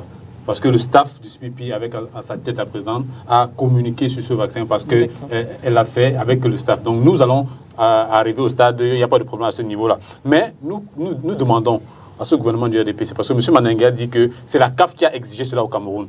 Ok, si c'est la CAF qui a exigé cela au Camerounais, si c'est la CAF qui a exigé au Camerounais d'être vacciné, je crois qu'après la CAN, la CAF ne va pas partir avec les Camerounais qui sont fait vacciner. Ils vont rester au Cameroun. Donc il est important que ces Camerounais qui vont se faire vacciner soient observés et qu'on sache quoi faire si jamais il y a un problème. Parce qu'on a vu qu'il y a des personnes dans le monde qui sont fait vacciner et qui ont eu des problèmes. Et c'est la raison de la réticence pour certains Camerounais de se faire vacciner. Alors l'année 2021 aura été marquée, entre autres, par l'apparition d'un rapport de la Chambre des comptes sur la gestion des fonds Covid, un rapport qui a souligné plusieurs cas de surfacturation et autres malversations financières. Valérie Mandinga, on repart avec vous plusieurs semaines après sa parution. Quel est le regard que vous portez aujourd'hui sur le rapport publié par la Chambre des comptes au sujet de la gestion des fonds Covid? Écoutez, je me suis d'abord réjoui d'une chose. C'est que globalement, vous savez, lorsque le rapport d'étape qui en lui-même était un rapport confidentiel, qui par quelle alchimie on ne sait pas avait fuité, il vous souvient qu'à cette époque, nous avons tout entendu. Il vous souvient qu'à cette époque, on avait tout entendu. Maintenant, il était question pour ceux qui écument les plateaux de télévision, pour crier et pour aboyer, que la justice était aux autres. Que pourquoi le rapport ne sortait pas. Chacun y allait de son talent, chacun y allait de son verbe. Et subitement, à la sortie de ce rapport, je me suis satisfait du fait que les mêmes qui disaient qu'il y avait une justice aux autres qui n'existe pas au Cameroun, se sont mis à applaudir la Chambre des comptes de la Cour suprême. Subitement, on avait déjà une justice au Cameroun. Suivez mon regard, vous allez voir les prises de parole tout à l'heure. Donc, personnellement, moi, je me réjouis que ce rapport soit sorti, déjà qu'il est distinct du rapport annuel que la Chambre des comptes adresse au président de la République, au président du Sénat et au président de l'Assemblée nationale sur la gestion des finances publiques. Quel est l'élément qui vous permet de vous réjouir dans ce rapport? L'élément qui me permet de me réjouir, si je peux le dire, si on peut se réjouir, c'est l'éclatement de la vérité. C'est ce que tous les Camerounais voulaient. Celle sur la gestion des fonds qui ont été alloués dans le cadre de la riposte camerounaise contre le Covid. Maintenant, un rapport d'audit, comme vous le savez, n'a pas vocation à indexer des personnes. Un rapport d'audit, généralement, émet des recommandations dans le cadre de l'amélioration des processus, dans le cadre de l'amélioration de la gestion, pour le cas exact actuel qui est celui de la gestion des fonds Covid. Si ce rapport a indexé des personnes, ça veut dire qu'il a été mal fait, c'est ce que vous dites? Ce rapport a émis des recommandations. il a ressorti qu'effectivement, dans le cadre du processus... Il a indexé également des personnes de rapport. Laissez-moi aller jusqu'au bout. Il a également ressorti les défaillances qui ont été décelées dans le cadre de la gestion, dans le cadre de la gestion de ce fonds.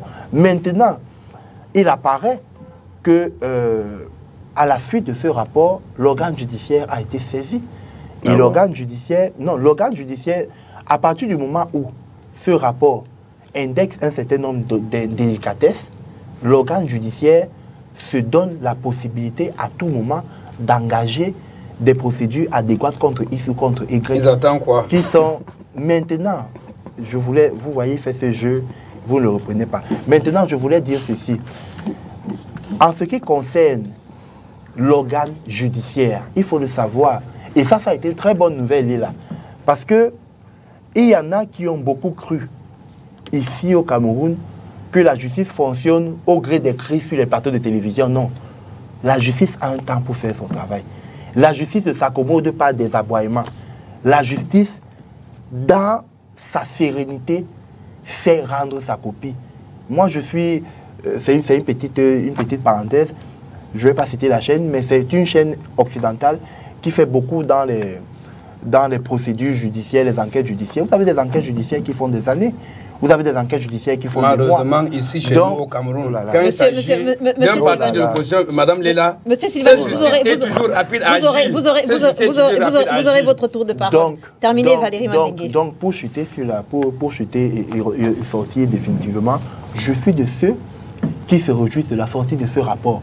Parce que autant dans le RDPC ou dans l'opinion publique, personne ne peut se satisfaire que s'il y a des délicatesses, qu'elles ne soient pas sanctionnées de la façon la plus dure possible. Jean-Baptiste Ketchaten, 7 mois après le rapport d'étape, 1 mois après le rapport final, est-ce qu'on doit s'inquiéter du silence de l'appareil judiciaire? Non, ce serait ne pas connaître l'histoire des finances publiques dans notre pays.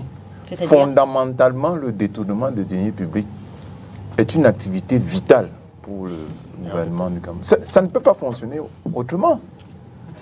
On a vu des gens qui se sont agités autour de cette affaire, ils ont saisi le FMI, comme si le FMI ne sait pas quoi on vole de l'argent au Cameroun, depuis que le pays... Quand on a un système basé sur les intérêts de l'étranger, sur les intérêts de la colonisation, comment voulez-vous que l'État soit vertueux? C'est des activités incompatibles. Être vertueux et diriger les finances publiques d'un État comme celui-là. Il y en aura toujours dès lors que les options fondamentales du système ne sont pas changées. C'est vers ça qu'il faut attirer l'attention des Camerounais. Il ne faut pas faire comme si voler l'argent de Covid-19, c'est quelque chose d'extraordinaire. Le détournement, parce que c'est ça qui permet aux gens du système d'avoir des revenus extraordinaires qu'ils utilisent pour contrôler des segments de la population, pour contrôler l'appareil de l'État, pour s'acheter des clientèles électorales et toutes sortes de clientèles, c'est quelque chose de vital pour eux. Il faut placer le curseur à ce niveau-là pour comprendre comment la machine fonctionne. On n'a pas vu le gouvernement. Normalement, quand un pays est pauvre, quand vous volez dans un quartier pauvre, vous avez déjà vu la fureur des populations quand on va frapper un bandit dans un quartier. Parce que les gens qui souffrent pour avoir leur argent, ils n'admettent pas les voleurs dans leur environnement. Mais le gouvernement camerounais, lui, s'accommode de ça. Vous n'avez même pas l'impression qu'il y a un problème. Parce que le ministre vous dit, ah oui, vous savez, quand il y a un rapport, le détournement, c'est quand le juge a prononcé sa décision. Vraiment, j'entends les gens parler de détournement. On voit des gens aussi se mettre à discuter de cette affaire comme si c'était quelque chose de nouveau.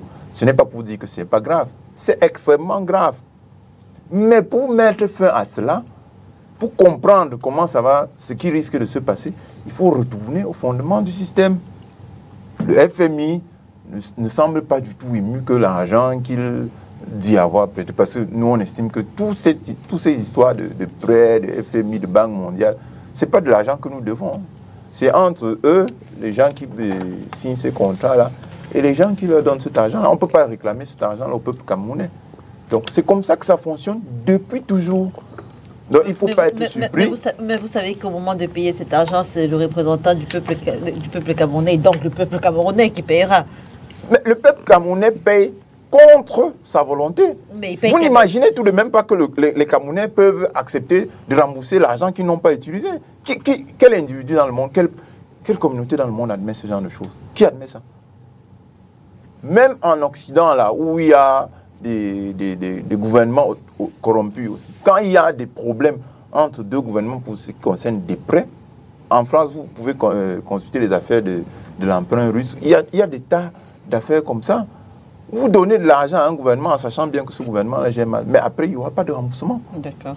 Il n'y aura pas de remboursement. Quand les Grecs ont commencé à plonger là, on a bien vu certains segments de la société grecque dire que ça ne nous concerne pas. On a dit, allez voir les armateurs, c'est eux qui ne payent pas. Allez voir l'église orthodoxe, c'est eux qui ne payent pas les impôts. Il n'y a que ici, chez nous, dans les pays faibles, les pays des Noirs, où le FMI peut se permettre de venir donner de l'argent, en sachant très bien que l'argent sera détourné. Et venir après faire comme s'il ne savait pas, et le gouvernement lui aussi fait semblant de faire des enquêtes. Bref, c'est le citoyen camerounais qui est le dindon de cette farce-là. Alors, Elvadas Kenyé, Jean-Baptiste Ketchaten explique le silence de l'appareil judiciaire par le fait que le système soit basé sur les intérêts des puissances coloniales. Si plusieurs semaines après l'apparition de ce rapport, on constate effectivement ce silence, quel était finalement l'objectif de faire fuiter ce rapport selon vous? Alors, ce rapport est arrivé au niveau des Camerounais à travers une fuite au départ, mais les informations qui étaient contenues dans ce rapport d'étape sont avérées être exactes à la production du rapport final. Et on a pu se rendre compte quand même qu'il y a ce rapport mettait en exergue des cas avérés de mauvaises pratiques, de détournements, de surfacturation et autres. Par exemple, on a vu un ministère, celui du ministère de l'administration territoriale, vendre 15 000 tests au ministère de la Santé. On se demande très bien si M. Atangandi et ses équipes fabriquent des tests au ministère de l'administration territoriale, au point d'en vendre au ministère de la Santé. C'est quand même surprenant. Donc on a des cas comme ça là qui sont très... qui dépassent l'entendement, mais tout le monde est tranquille, tout le monde est... On peut accepter cela. Alors, on peut accepter ce type de situation. On a vu des personnes, des promoteurs sans expérience gagner des marchés de plusieurs milliards. Et jusqu'aujourd'hui, c'est la tranquillité, on n'en parle pas. Donc, au finish, on fait ce rapport pour contenter les Camerounais, pour dire, OK, effectivement, on travaille. On a montré aux institutions internationales que, effectivement, on a fait un état des finances qui ont été accordées, mais sans plus. Parce qu'à la réalité, on sait très bien qu'il y a eu des détournements, au moins à travers des mauvaises pratiques qui ont été dénoncées par la Chambre des comptes. Et il faut rappeler, la Chambre des comptes n'a pas audité tous les comptes, parce qu'il y avait au moins 28 activités qui auraient dû être auditées par la Chambre des comptes. Malheureusement, il n'y a que 22 qui ont été effectivement auditées. Donc il y a encore beaucoup de niches où pourraient se trouver des milliards qui ont été détournés. Mais nous pensons que si le gouvernement du RDPC utilise la corruption comme son mode privilégié de gouvernance, il faut quand même faire attention de voler l'argent de la santé des Camerounais. C'est quand même grave. C'est quand même très grave. On détourne l'argent de la canne. OK, on a accepté qu'on pouvait acheter le sac de ciment à 16 500. Pourquoi? Maintenant, le test de dépistage qui coûtait 4 000 ou bien 7 000 dans certains laboratoires a été vendu à 17 500 au Cameroun. Et on a acheté comme ça des millions de tests de dépistage. Ce qui fait au cumul des milliards, près de 15 milliards de surfacturation. Et on est tranquille, il n'y a pas de problème. Nous pensons qu'il faut quand même faire attention. Lorsqu'il s'agit de la santé des Camerounais, on ne peut pas s'amuser avec la santé des Camerounais comme le fait les amis de M. Mandengue qui sont au gouvernement. Donc nous pensons que c'est extrêmement grave et il faudrait que la justice qui sait se saisir des cas, des soupçons, parce que nos camarades ont été arrêtés parce qu'ils étaient soupçonnés de vouloir marcher le 22 septembre. Mais pour ceux dont il a été établi qu'ils ont détourné de l'argent, qu'ils ont passé des marchés, qu'ils ont créé l'urgence pour faire des passations de marché et qui, dans ces marchés, ont détourné de l'argent. Et ils sont tranquilles, ils ne sont pas inquiets. Ils continuent à demander au FMI d'envoyer encore de l'argent, qui continuent à détourner. Et ça n'émeut personne, on est tranquille. Donc nous pensons que la justice doit avoir la même célérité qu'elle a lorsqu'il faut s'attaquer aux militants du CPP, lorsqu'il faut s'attaquer aux militants du MRC, du SDF, que le gouvernement doit avoir la même célérité pour s'attaquer aux personnes qui détournent et qui volent l'argent de la santé des Camerounais. C'est très grave. Et vous, Sylvanus, comment est-ce que vous lisez la non-mise en marche de l'appareil judiciaire? Je voudrais dire une chose. Dès que le Fonds monétaire international avait octroyé 180 milliards de francs CFA pour la lutte contre la Covid-19, j'étais tellement étonné par la mauvaise foi même de certains membres de l'Assemblée nationale et députés camerounaises qui sont laissés abandonner leur travail, c'est de contrôler l'action gouvernementale et légiférer, et pour entrer plutôt dans la gagne de marché. J'avais vu, dès ce moment-là, je savais que non, cette histoire allait finir dans une catastrophe totale. Aujourd'hui, si j'entends que le représentant du RDPC parle de la justice, que la justice est toujours lente, le temps que la justice est toujours... Non, je n'ai pas dit que la justice est lente. J'ai dit que je me réjouis que la justice nous a déjà donné une première copie. La justice n'a pas donné une copie, monsieur Mandé. Comment vous parlez de mensonge à Mondovision? Je vous en prie. La justice n'a pas donné sa copie. Le rapport de la Chambre des comptes qui est là, c'est un élément sur lequel la justice va s'appuyer pour frapper. Je vais vous dire une chose. Valérie, c'est moi qui ai la parole. Vous avez eu suffisamment de temps ici pour parler, expliquer. Et quand on pointe le doigt, et là où vous avez menti, vous ne voulez pas laisser à ce qu'on la justice. Vous avez encore dit que c'est une opération d'affaires.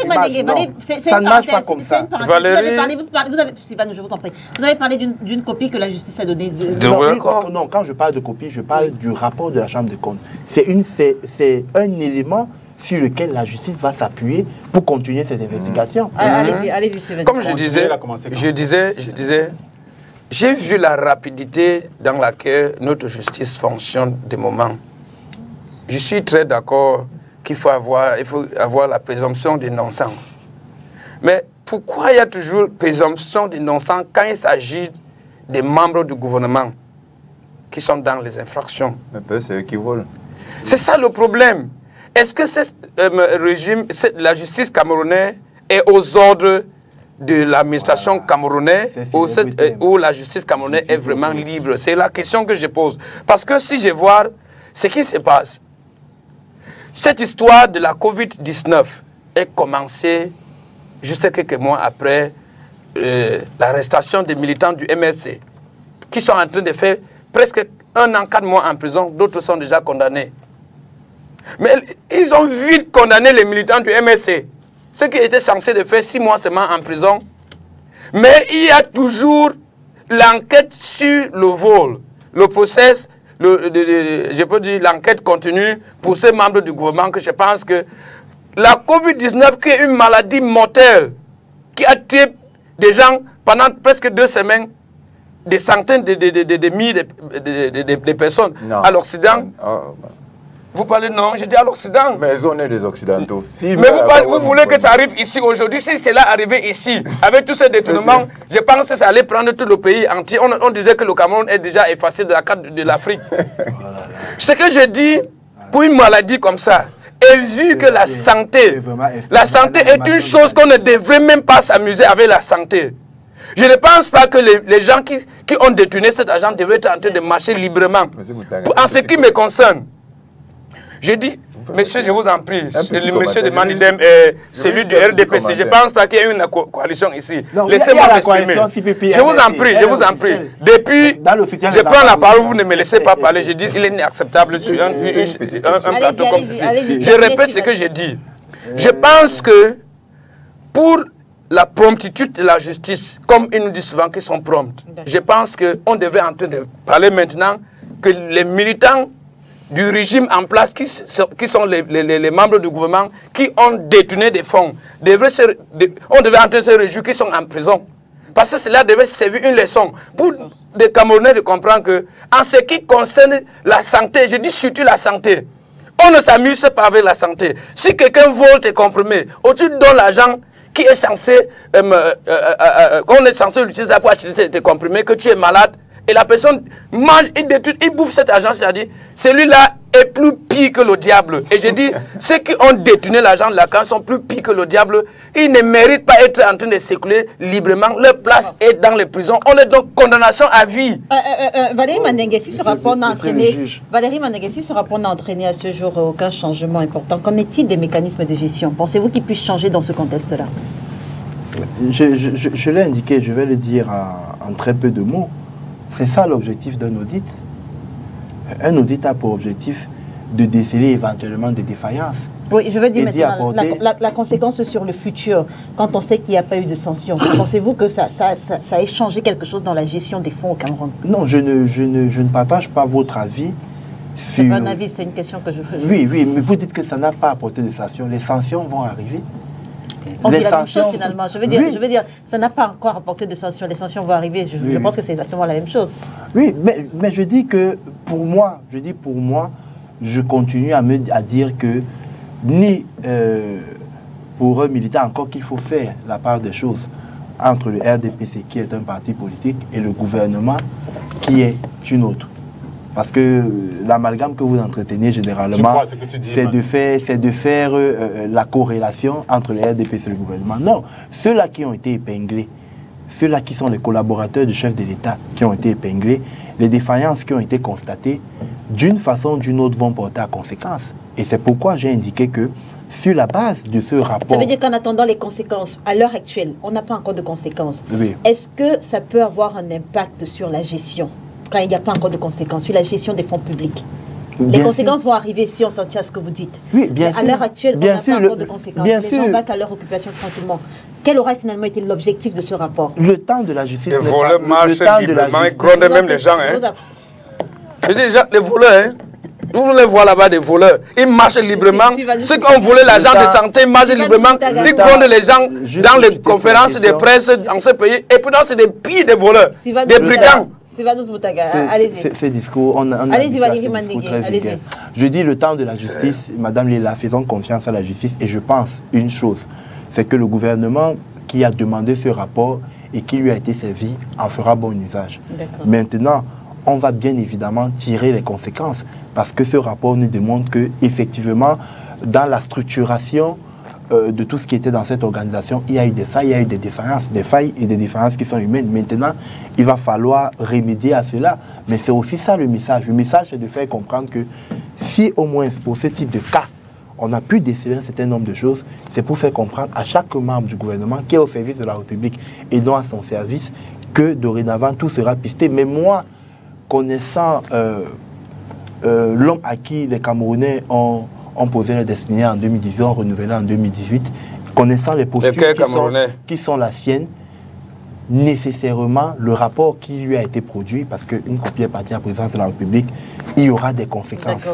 En une minute chacun, quelle analyse vous faites des mesures camerounaises de protection de la fortune publique? En une minute, ce sont des mesures qui sont inadaptées. On encourage toujours la répression contre ceux on encourage toujours la répression contre ceux qui attaquent la fortune publique. Mais la première des mesures qui doit être prise, c'est la volonté politique, c'est elle qui n'existe pas. Il dit, bon, il y a le rapport, etc. Mais depuis combien de temps il y a des rapports dans ce pays? Depuis toujours. Mais la question de la moralité de nos dirigeants, la question de la sécurité du trésor public est toujours posée. Et ça va en s'aggravant. Donc, il n'y a que vous. Est-ce que cela, Jean-Baptiste, est-ce que cela doit éluder le fait que nous mettons en place des instruments pour protéger la fortune publique? Plus vous mettez en place des instruments, plus il y a des voleurs. Comment vous pouvez expliquer que le problème s'aggrave alors que vous prétendez que c'est une priorité? Et parfois, on a l'impression même que ça sert à d'autres fins. Ce n'est pas pour dire qu'il faut arrêter d'arrêter les voleurs. Non, il faut continuer d'arrêter les voleurs. Mais il faut changer fondamentalement la vision que vous avez du pays. Parce que vous avez la vision du pays, que c'est, comme ils disent les autres, là, un gâteau. on découpe, on mange, celui qui est le plus proche du gâteau, il se goinfre. Et un pays ne peut pas avoir des gouvernants comme ça. Vous avez une culture de vol. Et ça, si ça ne change pas, il n'y aura pas de changement fondamental dans ce pays. L'analyse de Sylvanus Daga sur les mesures camerounaises de protection de la fortune publique. Je pense que la première des choses que nous devons dire par rapport à l'analyse des Camerounais aux prédateurs, ceux qui volent nos fortunes, c'est que les Camerounais, première chose, devaient comprendre que on ne devait pas juste célébrer l'argent. Parce que j'ai l'impression que comme la plupart des Camerounais... Y a-t-il un endroit où on célèbre l'argent plutôt MSC dans la plupart des Camerounais... arrive.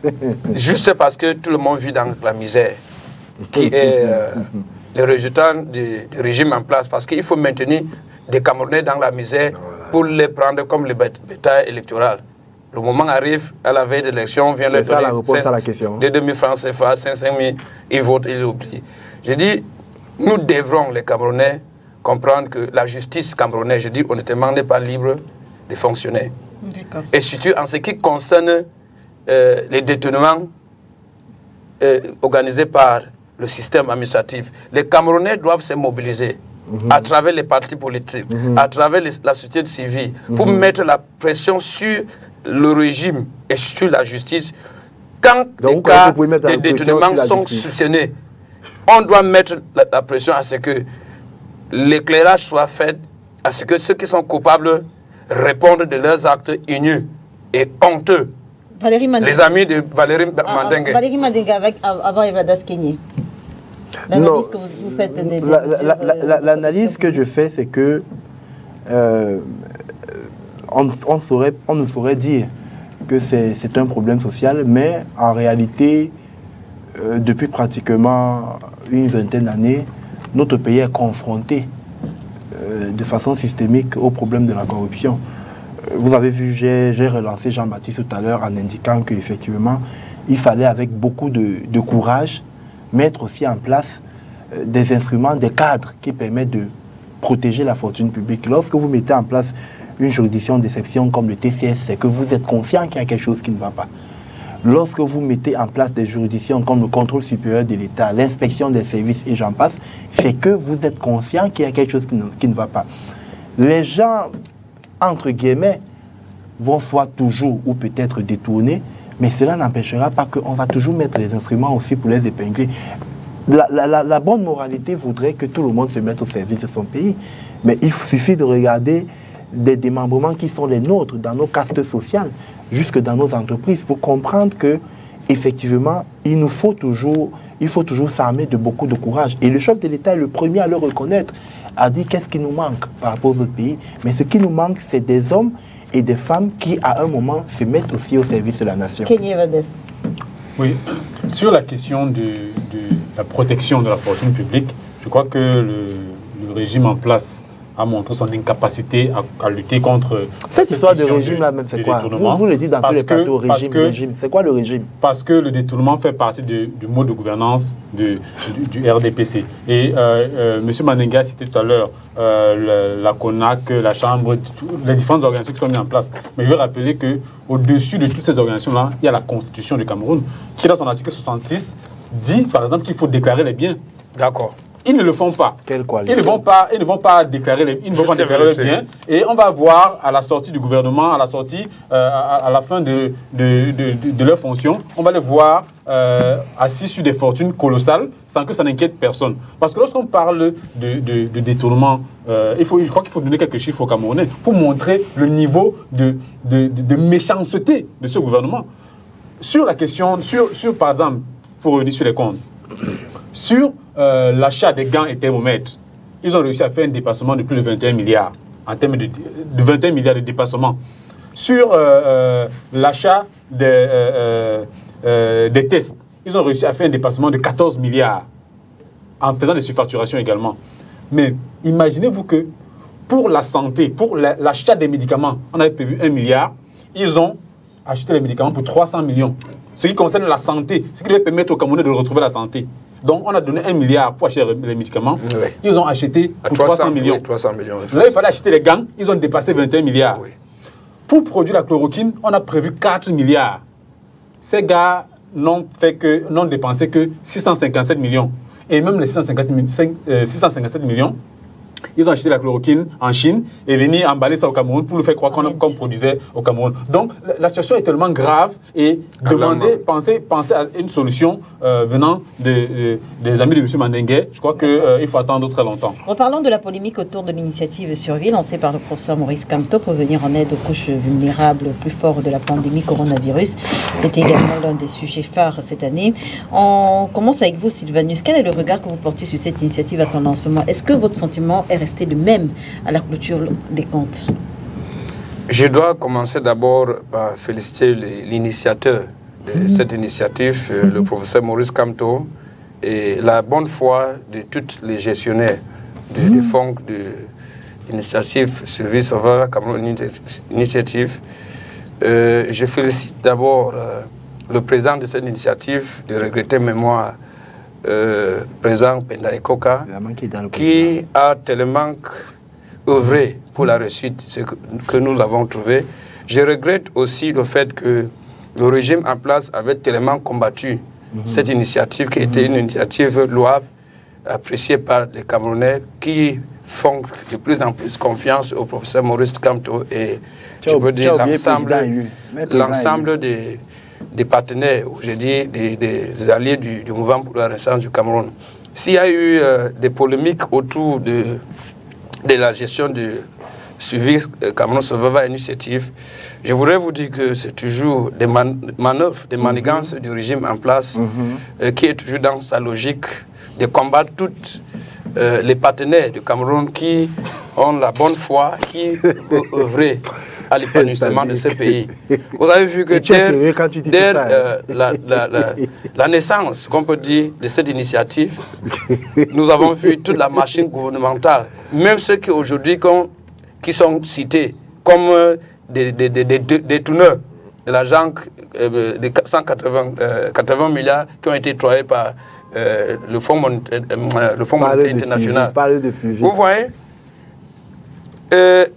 c'est une machine qui a été mise en place pour saboter l'initiative. Voilà. Mais le MRC et le professeur Maurice Kamto, parce que cette initiative n'a pas été candidée par le MRC, malgré que les gens se confrontent entre le professeur Maurice Kamto, le président élu, et le MRC, qui est un parti politique, lui, il est en l'antenne.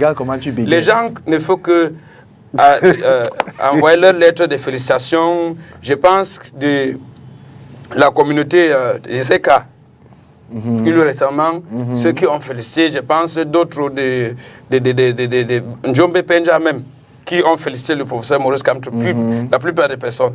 Pour dire, le professeur Maurice Kamto, lui-même, personnellement, avait mis 100 millions de francs CFA. Alors, c'était sa contribution personnelle dans cette initiative. Et si vous revenez aujourd'hui, on parle de 300 000 euros qui ont été détenus. Si vous calculez 300 000 euros, ça donne 195 millions de francs CFA.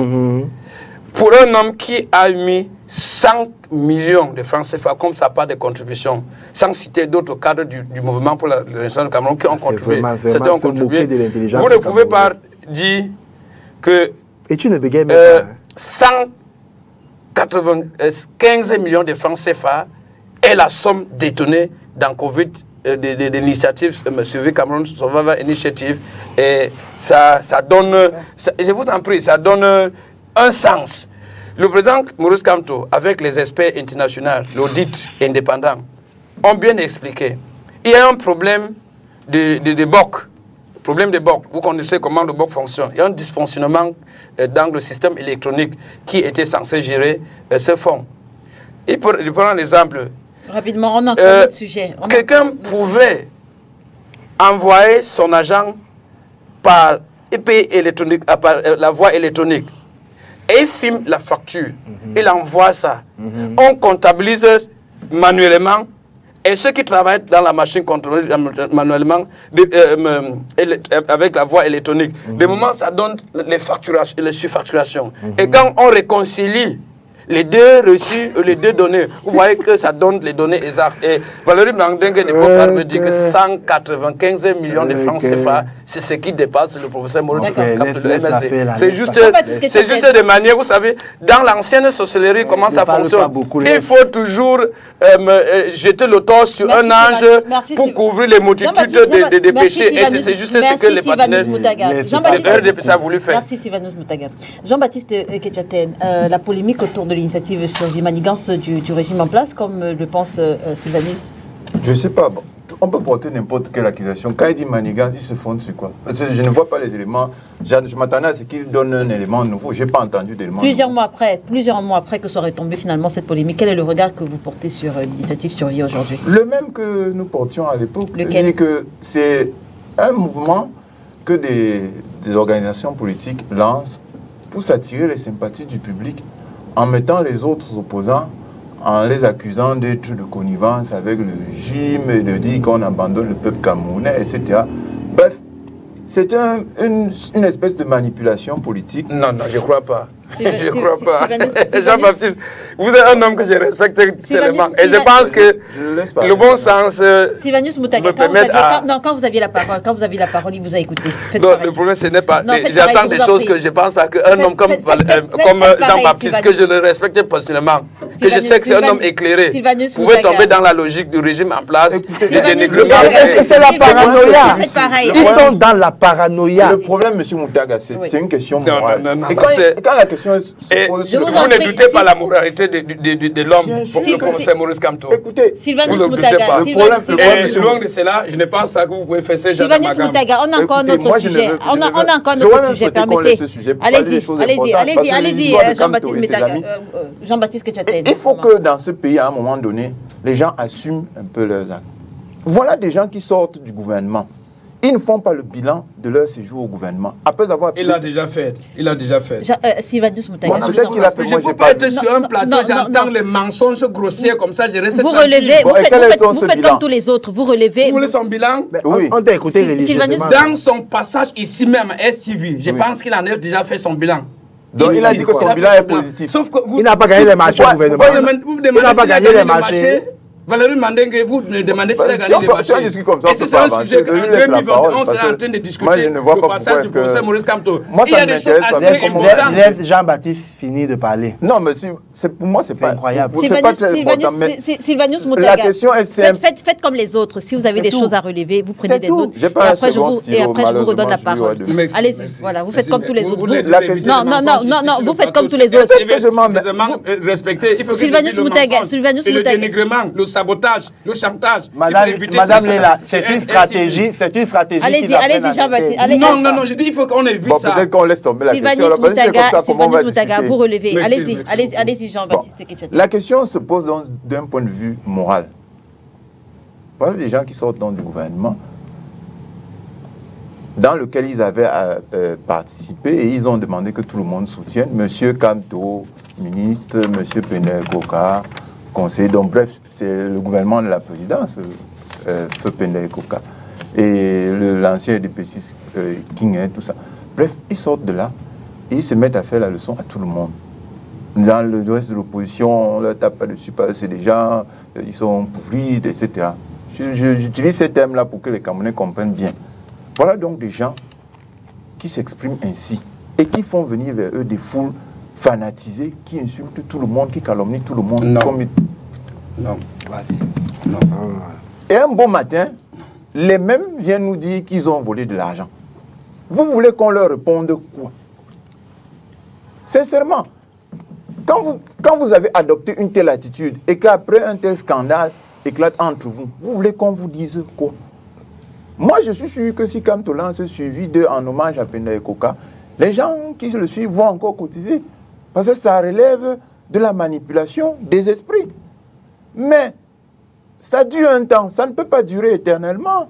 On a vu Frundi ici. On a vu d'autres imposteurs de même acabit. Est-ce que ce que vous dites, c'est que John Frundi était un imposteur? Un imposteur. Je dis ceci. Imaginez-vous. C'est ignominie. Sylvanus Moutaga, je suis encore celle qui pose des questions. Allez-y. Le Cameroun, c'est Youssi. Allez-y, Jean-Baptiste. Votre affaire de suivi indique à peu près quelle est la moralité des gens qui sont dans votre groupe. Mais puisque vous dites que c'est bien, que voulez-vous que nous on dise? Non, on dit simplement, chacun peut juger. Et dans les questions de morale, le débat est quasiment inutile. Tous les éléments sont là sur la place publique. Ceux qui pensent que c'est bien de faire des choses comme ça, qu'ils continuent. Mais nous, on sait par expérience que c'est mauvais et que ça va finir, ça va se terminer en eau de boudin. Votre regard, plusieurs mois après l'initiative? Écoutez, je pense que lorsqu'on aborde la question, déjà, permettez-moi d'avoir une pensée pour M. Penda Ekoka, qui, pour tous ceux qui ont suivi l'évolution de la nébuleuse Survival, ont compris que c'est cette nébuleuse qui, à la fin, l'a amené à la fin de sa vie. Non, je m'explique. Lorsque la pandémie Covid, et ça c'est en relation avec la première thématique qu'on a eue ici, apparaît, d'aucuns ont trouvé un acte opportuniste de pouvoir être plus beau que les autres. Et c'est comme ça qu'il y a une fameuse phrase qui a fait le tour des plateaux de télévision. Nécessité fait loi. C'est-à-dire que maintenant, c'est l'état de nature. Tout le monde doit tout faire. C'est-à-dire que maintenant, là, chacun doit se battre. Pourtant, jusqu'au jour d'aujourd'hui, il n'y a pas un Camerounais qu'on nous a montré qui est tombé parce que l'État du Cameroun n'a pas pu l'accompagner dans la maladie. Donc, vous comprenez que dès le départ, les fondements même de Survival étaient des fondements d'escroquerie et de blanchiment à haute échelle. Lorsqu'on parle de 300 000 euros, mais Madame Léla, je suis désolé, ça veut dire que vous n'avez pas poursuivi l'investigation plus loin. Les vidéos de M. Penda Ekoka sont encore en ligne. Penda Ekoka vous parle d'abord de 400 000 euros auxquels il n'a pas accès par le sieur Ndjoko. Et c'est le sieur Ndjoko qui gère cette cagnotte entre toutes les parties qui sont en Europe et les autres qui sont aux États-Unis. Plus loin, l'une des cautions morales de ce mouvement, qui était Maître Bomo Timbane, quelque chose comme ça, fait des révélations fracassantes, où lui nous parle en réalité d'une histoire qui avoisinerait les 5 milliards de francs. Valérie a les donc vous comprenez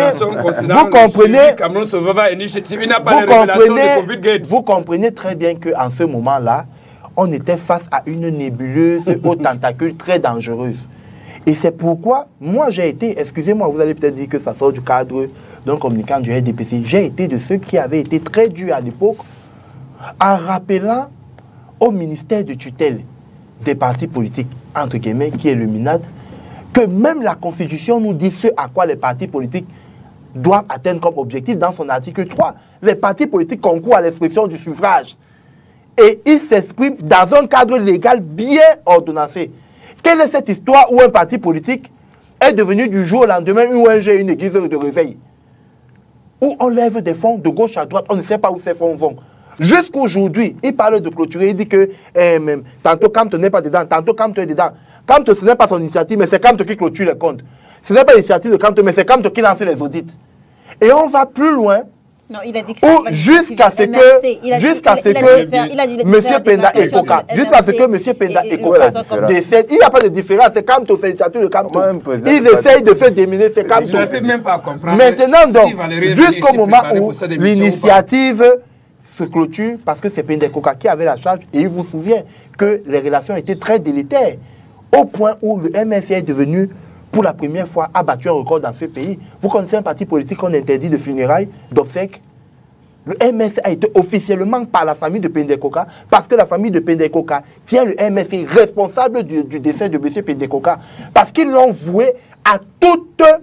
Mais c'était incroyable, c'était d'une violence inouïe. Valérie, et vous comprenez... Valérie, je pose une question. Valérie, je vous pose une question. Je vais donc dire, je ne peux pas jouer à ce jeu avec vous. Non, rentrons pas dans ce jeu. Je ne rentre pas dans ce jeu. C'est à cause de des fonds. Maintenant, lorsqu'on parle donc de suivi, je vais vous demander, Madame Léla, à l'issue de cette émission, allez sur la page du vice-président de cette nébuleuse du MRC Basse. Vous allez voir, il est en train de lancer, ils sont en train de lancer une autre quête, soi-disant pour les gens de l'extrême nord, à des buts d'enrichissement illicite. Donc vous comprenez très bien que ce parti politique-là, s'il est un parti politique, moi je ne le considère pas comme un parti politique, il a des objectifs où il a fait un... C'est-à-dire que le MSC Bas, c'est un regroupement de personnes qui ne pratiquent que des actes illicites. Et à partir de ce moment, suivi comme beaucoup d'autres initiatives qui sont faites en ce moment par les Mota et compagnie, vous comprenez très bien que Elvadès, vous avez là un petit gardien qui se quelle leçon peut-on tirer de cette expérience? Alors, de l'expérience de Survival, je crois que Survival nous a montré que les Camerounais, lorsqu'ils sont mobilisés, peuvent facilement apporter leur contribution à la résolution des problèmes. Mais c'est normal, tu es un allié, qu'est-ce que tu vas dire? Kawala, c'est l'allié de Kamte. Un scandale financier d'une telle ampleur. Et tu viens dire que les Camerounais ont répondu. Quel Camerounais ont répondu? Quand vous aviez la parole, Kenny et Vadas vous suivaient religieusement. Faites pareil, je vous en prie, allez-y. Donc, Suivant nous a montré que les Camerounais, les Camerounais, lorsqu'ils sont mobilisés, pouvaient apporter leur contribution à la résolution de certains problèmes. C'est pourquoi, dans le cadre de cette initiative, beaucoup de Camerounais, des sympathisants du MRC et non, ont apporté leur contribution qui a fait la cagnotte qui a été utilisée dans le cadre de cette initiative. J'ai été impressionné tout à l'heure quand j'écoutais M. Manengue donner des chiffres. Sur la gestion de cette initiative, alors qu'il était incapable durant toute l'émission à donner un seul chiffre. J'ai très bien noté. M. Manengue n'a donné aucun seul chiffre. Je n'ai pas été questionné pour donner un chiffre. J'ai été questionné pour la Chambre des comptes. Mais suivi à une dimension chiffrée. Messieurs Sylvanus Moutaga et Valérie Mandengue. Donc, concernant la gestion des milliards du FMI, sur la question du Covid, M. Manengue n'a donné aucun chiffre. Mais j'étais impressionné de savoir que M. Manengue donne des chiffres exacts avec des sources sur la gestion de Survival. Donc il peut également le faire lorsqu'il en a envie. Mais je crois que lorsque je dis que les Camerounais ont été mobilisés, il n'y a pas que ceux qui ont contribué dans le cadre de Survival. Beaucoup de Camerounais et d'entreprises ont contribué également au niveau du ministère de la Santé. On a vu beaucoup de Camerounais, beaucoup d'entreprises, je ne veux pas les citer pour ne pas faire une publicité, ont contribué également au ministère de la Santé, dans le projet du gouvernement camerounais, dans le cadre de la lutte contre le Covid-19. Ces fonds n'ont pas été audités parce que là, jusqu'aujourd'hui, on ne parle que des fonds qui ont été octroyés par le FMI. Donc, maintenant, pour quitter sur cette question, je pense que on a vu que beaucoup de contributeurs de l'initiative Survival se sont dit satisfaits de l'audit qui a été présenté par les initiateurs de cet audit. Ce qui n'est pas le cas pour les Camerounais qui ne sont pas contents de la gestion qui a été faite de leur contribution. C'est-à-dire l'argent qui se trouve dans les caisses du gouvernement. Les Camerounais ne sont pas contents de la gestion de cet argent-là. Mais ils sont contents du suivi. Très bien. Non, ils parlent de ceux qui ont contribué. Ceux qui ont contribué au Survival se sont montrés. Moi, je ne vais pas parler de... Vous terminez. Donc, je dis que ceux qui ont contribué, on a vu beaucoup de personnes, beaucoup de contributeurs se montrer satisfaits de la gestion, bien de l'audit qui a été présenté. Mais malheureusement, on a quand même compris que pour une initiative de cette ampleur-là, il fallait... Donc, il n'y avait aucun problème. Je vous en prie, Valérie Mandengue, on a un autre sujet. Non, je le relance. Il n'y avait pas de problème avec Pendekoka. Je suis celle qui relance Valérie. Allez-y, terminez, Vadas. Non, je pense que les Camerounais doivent continuer à être attentifs et mobilisés sur des questions aussi importantes que celle de la santé. Et quand bien même, il faudra que, quand le gouvernement du Cameroun invite les Camerounais à mettre la main dans la poche pour accompagner les initiatives, nous le faisons de gaieté de cœur. Donc, il faut encourager ce qui est bien et rappeler que lorsque les Camerounais contribuent financièrement, ils ont également droit à un rapport qui soit transparent et qui permet de les rassurer sur l'utilisation de leurs fonds. Sylvanus Moutaga, en 2 minutes, exactement, en 2 minutes, on parle du froid qui s'est installé finalement entre les deux leaders, le leader d'Agir et le leader du MRC. L'idée d'une réconciliation est-elle possible aujourd'hui? Une réconciliation entre ces deux mouvements. Il n'y a pas eu d'abord problème entre Agir et le MRC. Alors, il n'y a pas eu de problème. Je vous ai dit, c'était juste les manigances du régime en place qui voulaient... vous insultez même la mémoire de Pendekoka. La relation qui existait entre les deux personnalités publiques. Et je voudrais dire ici... En 2 minutes. Pour vous montrer que c'était des manigances. Quand l'affaire Covid-19 a commencé, c'est juste une semaine après, vous attendez de suivi que non, il y a eu ceci. Juste parce qu'on voulait distraire les Camerounais de ne pas mettre leurs yeux sur... Ils savaient que le MSC allait violemment condamner le régime en place pour les détournements. Il fallait créer une situation pour distraire les communicants du MSC, pour commencer à défendre une chose qui n'a même pas sa place. Parce que, comme il venait de dire, je suis satisfait je ne savais pas qu'il y a encore des Camerounais intègres comme M. Kenney. Alors, et il y en a d'autres les contributeurs, les gens qui ont contribué sont satisfaits du rapport. Le rapport qui a été fait par les auditeurs indépendants. Dont l'adresse se trouve être celle d'un barbier dans le 7e arrondissement. Je dis bien. Cet auditeur-là. Et pour la deuxième fois, le professeur Maurice Kamto, président élu, alors, et il voulait appeler d'autres maisons d'audit. Il faut savoir que le régime en place a manigancé pour dire on ne pouvait pas les faire entrer ici parce que l'accréditation et tout ceci, cela. Comme je vous ai dit. Madame, il a passé à la prochaine question. Suivi Survivor Cameroun Initiative était une réussite totale. Voilà pourquoi les Camerounais, même aujourd'hui, ce sont eux qui sont venus auprès du président et lui demander, mais pour nos frères du Nord qui souffrent, même les déplacés internes, qu'est-ce que nous devons faire? Pourquoi ces Camerounais ne partent pas voir le gouvernement en place? Parce qu'ils ne font pas confiance au gouvernement en place. Merci Sylvanus. Et pour sortir de cette émission, on reparle de la crise qui secoue les deux régions du nord-ouest et du sud-est Cameroun depuis fin 2016. Jean-Baptiste Ketchaten, on repart avec vous. Comment est-ce que la crise a évolué en 2021 selon vous? Elle s'est quelque peu enlisée si on constate les événements les plus violents qui se sont produits récemment.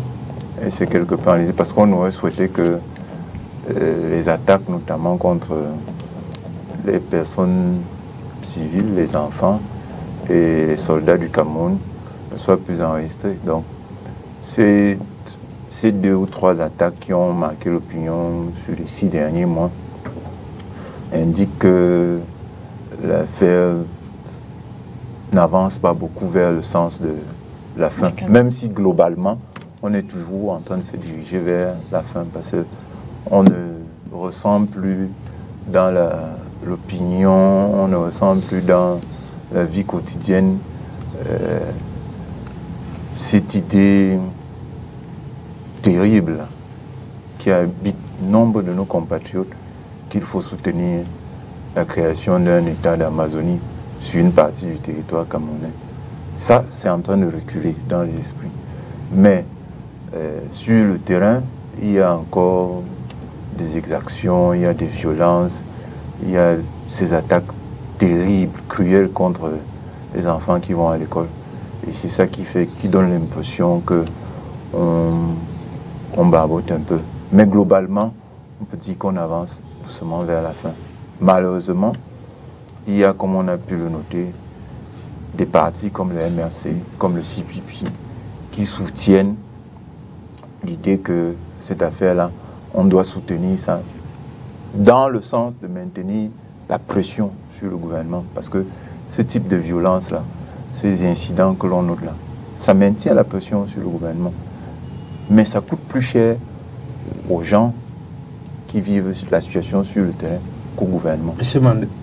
C'est ça que je voulais noter. Alors, lorsque le mouvement Valérie Mandingue, lorsque le mouvement naît en 2016, en 1 minute, vous pensez qu'on en sera encore là en 2021, c'est-à-dire 5 ans, je crois, ou 4 ans plus tard? Je vais vous prendre rapidement une image. Rapidement, effectivement, en 1 minute. Lorsqu'il y a eu les attaques du Bataclan, vous vous souvenez qu'on avait vu François Hollande et toute la classe politique française unie pour faire bloc au terrorisme. Je voudrais faire une scission claire sur cette histoire. Actuellement, on a affaire à du terrorisme ambassonnier. Les questions qui relèvent de celles, entre guillemets, de l'identité anglophonique, c'est-à-dire les régions camerounaises d'expression anglaise, elles sont distinctes. Elles ont commencé à avoir des réponses politiques qui ont été amenées dans le cadre d'un certain type de réforme. Actuellement, nous avons affaire à des hommes sans foi ni loi qui ont décidé d'attaquer l'intégrité de notre territoire. J'ai été ici surpris et en même temps agréablement surpris que l'un des panélistes sur ce plateau se présente comme un ressortissant du Batibo. Lorsque vous parcourez les espaces et les forats qui prêtent le flanc au terrorisme, ils vous disent Batibo, Ambazonia, cartel. Batibo, c'est la zone qui est comme le quartier général de cette organisation terroriste. Je veux rappeler ici que la première autorité dans ce pays qui a été enlevée et assassinée par ces terroristes, c'était le sous-préfet de Batibo. C'était le 9 février, 2 jours avant le 11 février. C'était le 9 février 2018. Monsieur Namata, jusqu'à aujourd'hui, son corps n'a pas été retrouvé. Lorsque vous avez des partis politiques qui décident avec des leaders d'aller faire des réunions de levée de fonds, lorsque vous avez des partis politiques et des leaders que vous trouvez en train de festoyer en pleine France, en plein Bercy, et c'est les mêmes qui viennent vous dire qu'ils peuvent sortir des lames de crocodile quand les armes qu'ils achètent viennent tuer des enfants à Ikondo Titi, viennent assassiner des enfants à Kumba. Quand ces mêmes armes et ces prototypes d'explosifs font des dégâts à Bouéa, il y a une semaine, jour pour jour, il y a eu un attentat dans une foire à Bouéa. Je dis, c'était dimanche de la semaine passée. Je ne veux pas parler des autres attentats à l'université et compagnie. Donc vous comprenez que nous devons d'abord avoir un discours de vérité. Nous devons être offensifs sur le plan diplomatique. Et je suis de ceux qui se réjouissent que l'appel que le chef de l'État a lancé le 10 septembre 2019, l'appel qu'il a réitéré le 31 décembre 2020 en demandant à toutes les organisations et à tous les pays dits amis du Cameroun à combattre ce terrorisme parce qu'il faut dissocier. Merci. Et aujourd'hui, cet appel la question c'était, est de plus en plus attendu. Est-ce qu'en 2016, vous pensiez que le mouvement, on en sera encore là en 2021? On ne savait pas qu'en 2016, des partis politiques avaient déjà dans le mois pactisé. Quels sont les éléments qui, selon vous, ont contribué à endurcir les positions? Les positions se sont endurcies depuis 2016 parce qu'on a des personnes qui... Le Manidem et le RDPC accusent notamment des partis politiques de l'opposition, dont le MRC et le CPP, de jouer un double jeu dans cette crise. Si dénoncer la situation malheureuse que subit le Cameroun depuis 2016 est un double jeu, je crois que nous allons continuer. Tu peux préciser l'accusation. Je crois que nous allons continuer. Un mot de précision. Nous allons continuer. Allez-y rapidement. Non, ce n'est pas dénoncer. Ce qu'on vous reproche, je vous dis un mot en un mot. Un mot rapidement. Ce que nous on vous reproche. Vous les qui? Ouais. Sylvanus Moutaga, allez-y. Sylvanus Moutaga, on n'a plus beaucoup de temps. Si allez-y rapidement, Jean-Baptiste. Ce que nous on vous reproche est clair et simple. Des gens ont pris des fusils, des machettes, toutes sortes d'armes, y compris des mensonges. Parce que le mensonge aussi c'est une arme. Pour attaquer le Cameroun. Tout Camerounais doit dire à ces gens que vous devez arrêter ça. Point final. Vous n'avez pas raison. Vous dites que ces gens-là, il faut discuter avec eux, qu'ils ont raison, soit en partie, soit dans une possibilité de discussion. Bref, ils n'ont pas raison.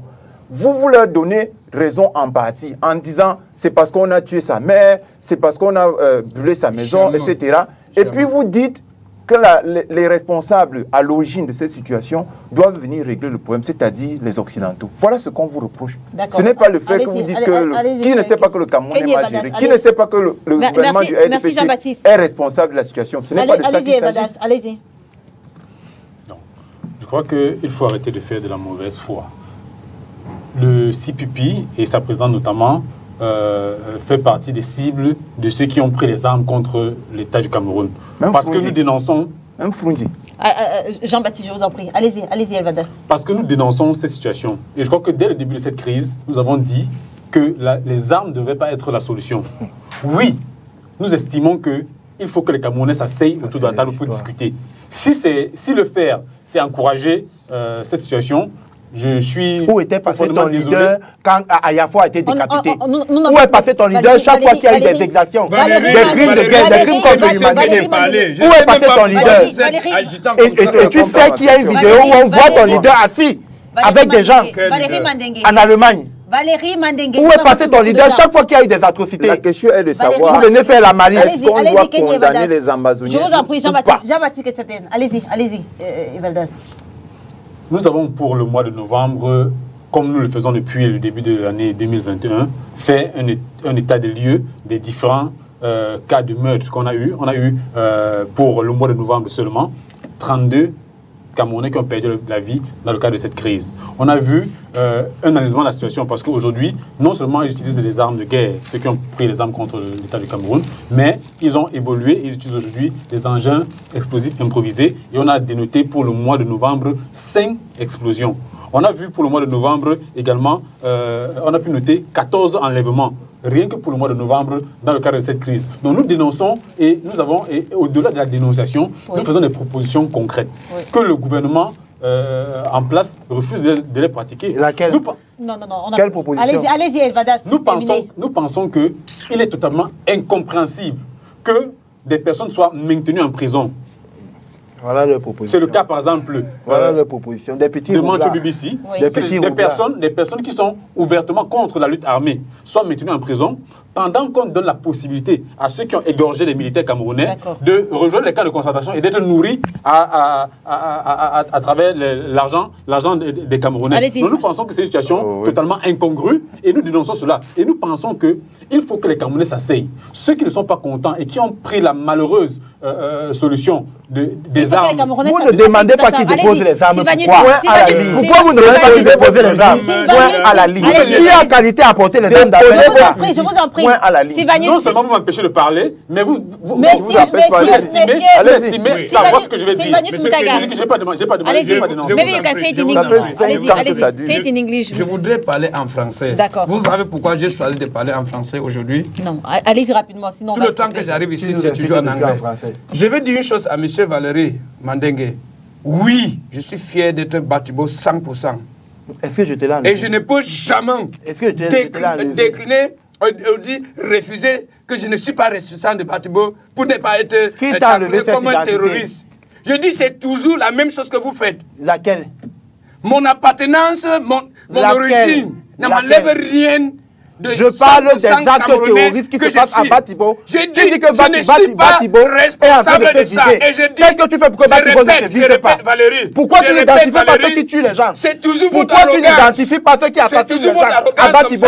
Qui a causé tu fais de la complicité avec les Amazoniens et ensuite tu viens de tu fais n'importe quoi. Ce que tu fais souvent, je connais tout ton derrière, ce que tu fais. N'est-ce pas? Et si tu veux que je ouvre ici, je ouvre ça. Ouvre. Merci, messieurs. Merci. Tu n'es pas un homme intègre. Ouvre. Tu veux que je ouvre ici, je ouvre. Ouvre. Merci, messieurs. Je reviens à la question. Vous passez le temps à soutenir les terroristes et vous venez faire des dilatoires. Rapidement, allez-y. Je dis bien. Oui. Je dis bien.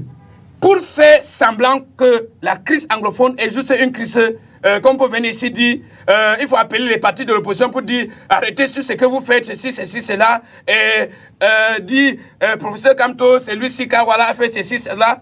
C'est juste de distraire les Camerounais. Parce que Valérie et son allié du Manindem, ils sont conscients que c'est une affaire. Qui a fait fuir les gens à Batibo? C'est politique. Oui. J'ai dit bien, politique. Valérie ignore que la première personne qui a été tuée dans la crise anglophone n'était pas un militaire. C'est un civil qui a été tué à Bamenda. C'est pour ça qu'il faut égorger tout le monde. Il oublie que l'enfant qui est mort à Boya n'était pas tué par les terroristes, mais un homme en tenue. Il oublie que l'enfant qui est mort à Bamenda n'était pas tué par un terroriste, ils ont été tués par un homme en tenue. En zone de guerre. Et je répète ici, la crise anglophone, je vous en prie, monsieur. Qui a fait fuir les gens à Batibo? Je répète ici, la crise anglophone est une crise politique. C'est le terrorisme ambazonien. Qui ne nécessitait même pas à ce qu'on porte les armes pour aller tuer les civils. Donc il ne dépose pas les armes. Il n'arrête pas, il ne dépose pas les armes. Les métiers de l'ordre allaient tirer sur les Camerounais. Nous avons vu lors du renouvellement des organes de base du RDP. On va être coupé. Qu'est-ce qui s'est passé au Sud? Vous avez vu le policier aller brutaliser les gens là-bas? On se retrouve très vite sur les antennes de Spectrum Télévision. Bon dimanche.